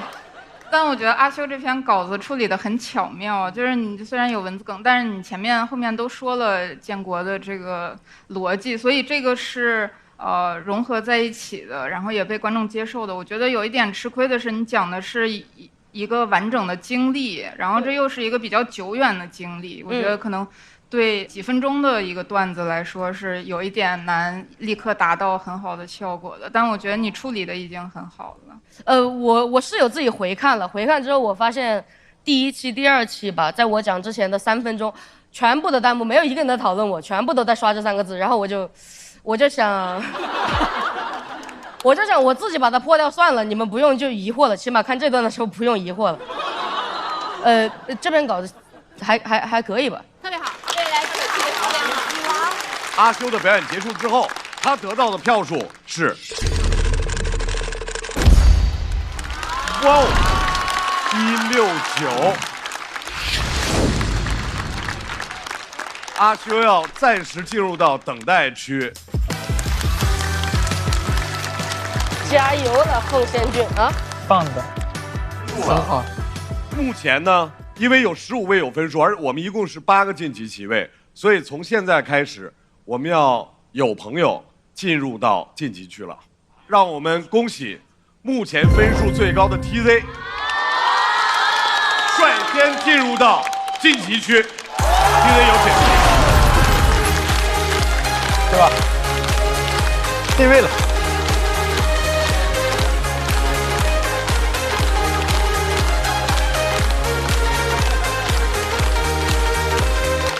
你看，我就说是不是在那个屋子里面睡了就来了啊，就来了。来，走，太好了，这段子。马上要上场的这位朋友，这一路来稳扎稳打。今天要跟大家分享的是他的校园经历，掌声欢迎林琛。喜剧变了，现在这样就很炸了。我觉得所有人都在找机会讽刺我。我本来以为谣言可以止于智者，但没想到谣言传播于智障。清唱片。变中间，他终于说出来了！哦，我一看疯了，这可能是我们家的遗传病。小鸟制止他，我觉得你可能也创造了一种文化现象。我就害怕。快乐不整虚的，咱的评价都是真的。感谢帮我们发现好去处的大众点评冠名播出。番茄是个宝，茄皇错不了。感谢约一颗阳光番茄在里面的茄皇联合赞助播出。颜值饥渴，鲜满10分。感谢颜值下降但鲜味爆表的海天博颜特约赞助播出。一口畅爽，烧烤更有烟火气。本节目由可口可乐行业赞助播出。乳铁蛋白加乳脂球膜，助力宝宝体质双优。感谢真心守护宝宝成长的美蛋陈兰珍赞助播出。好网络就选中国移动。本节目由指定产品中国移动赞助播出。咔嚓咔嚓，一起脆翻天。本节目由美味酥脆、有料有趣的雀巢脆脆鲨赞助播出。脱友3选手线下聚会再次开启，打开效果小程序，限定惊喜仅朋友可见。6月26日起，周5、周6中午12点正片更新，会员抢先看1周。周1中午12点，脱友日记大王洞的夏天，围观合宿生活。周2中午12点，脱友好好玩公园，看脱口秀演员的游戏时间。周3中午12点，遇见他们第2季圆桌又开，鲁豫和更耀眼的他们。周4中午12点，离场之后，梁海源和脱友们慢慢聊。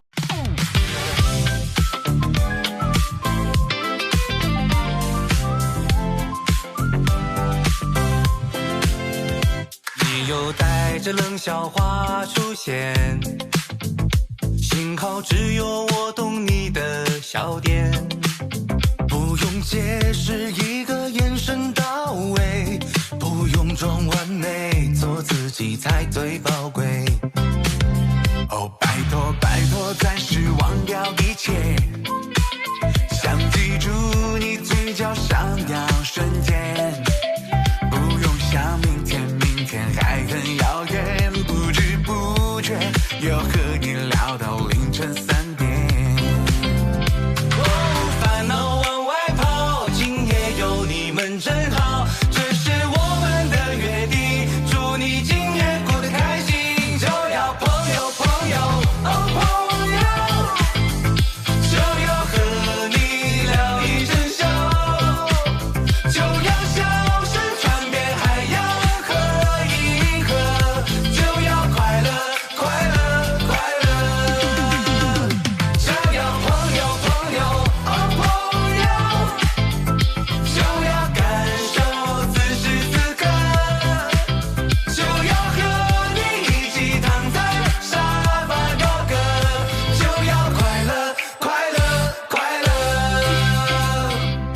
更多节目精彩资讯尽在新浪娱乐微博综艺、新浪综艺。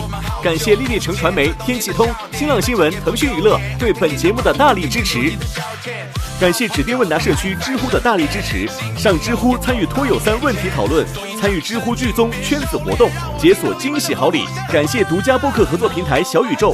想继续听脱口秀演员们台前幕后的真实故事，上小宇宙 APP 搜索脱友3特别企划，一起听见喜剧人的唠柳局。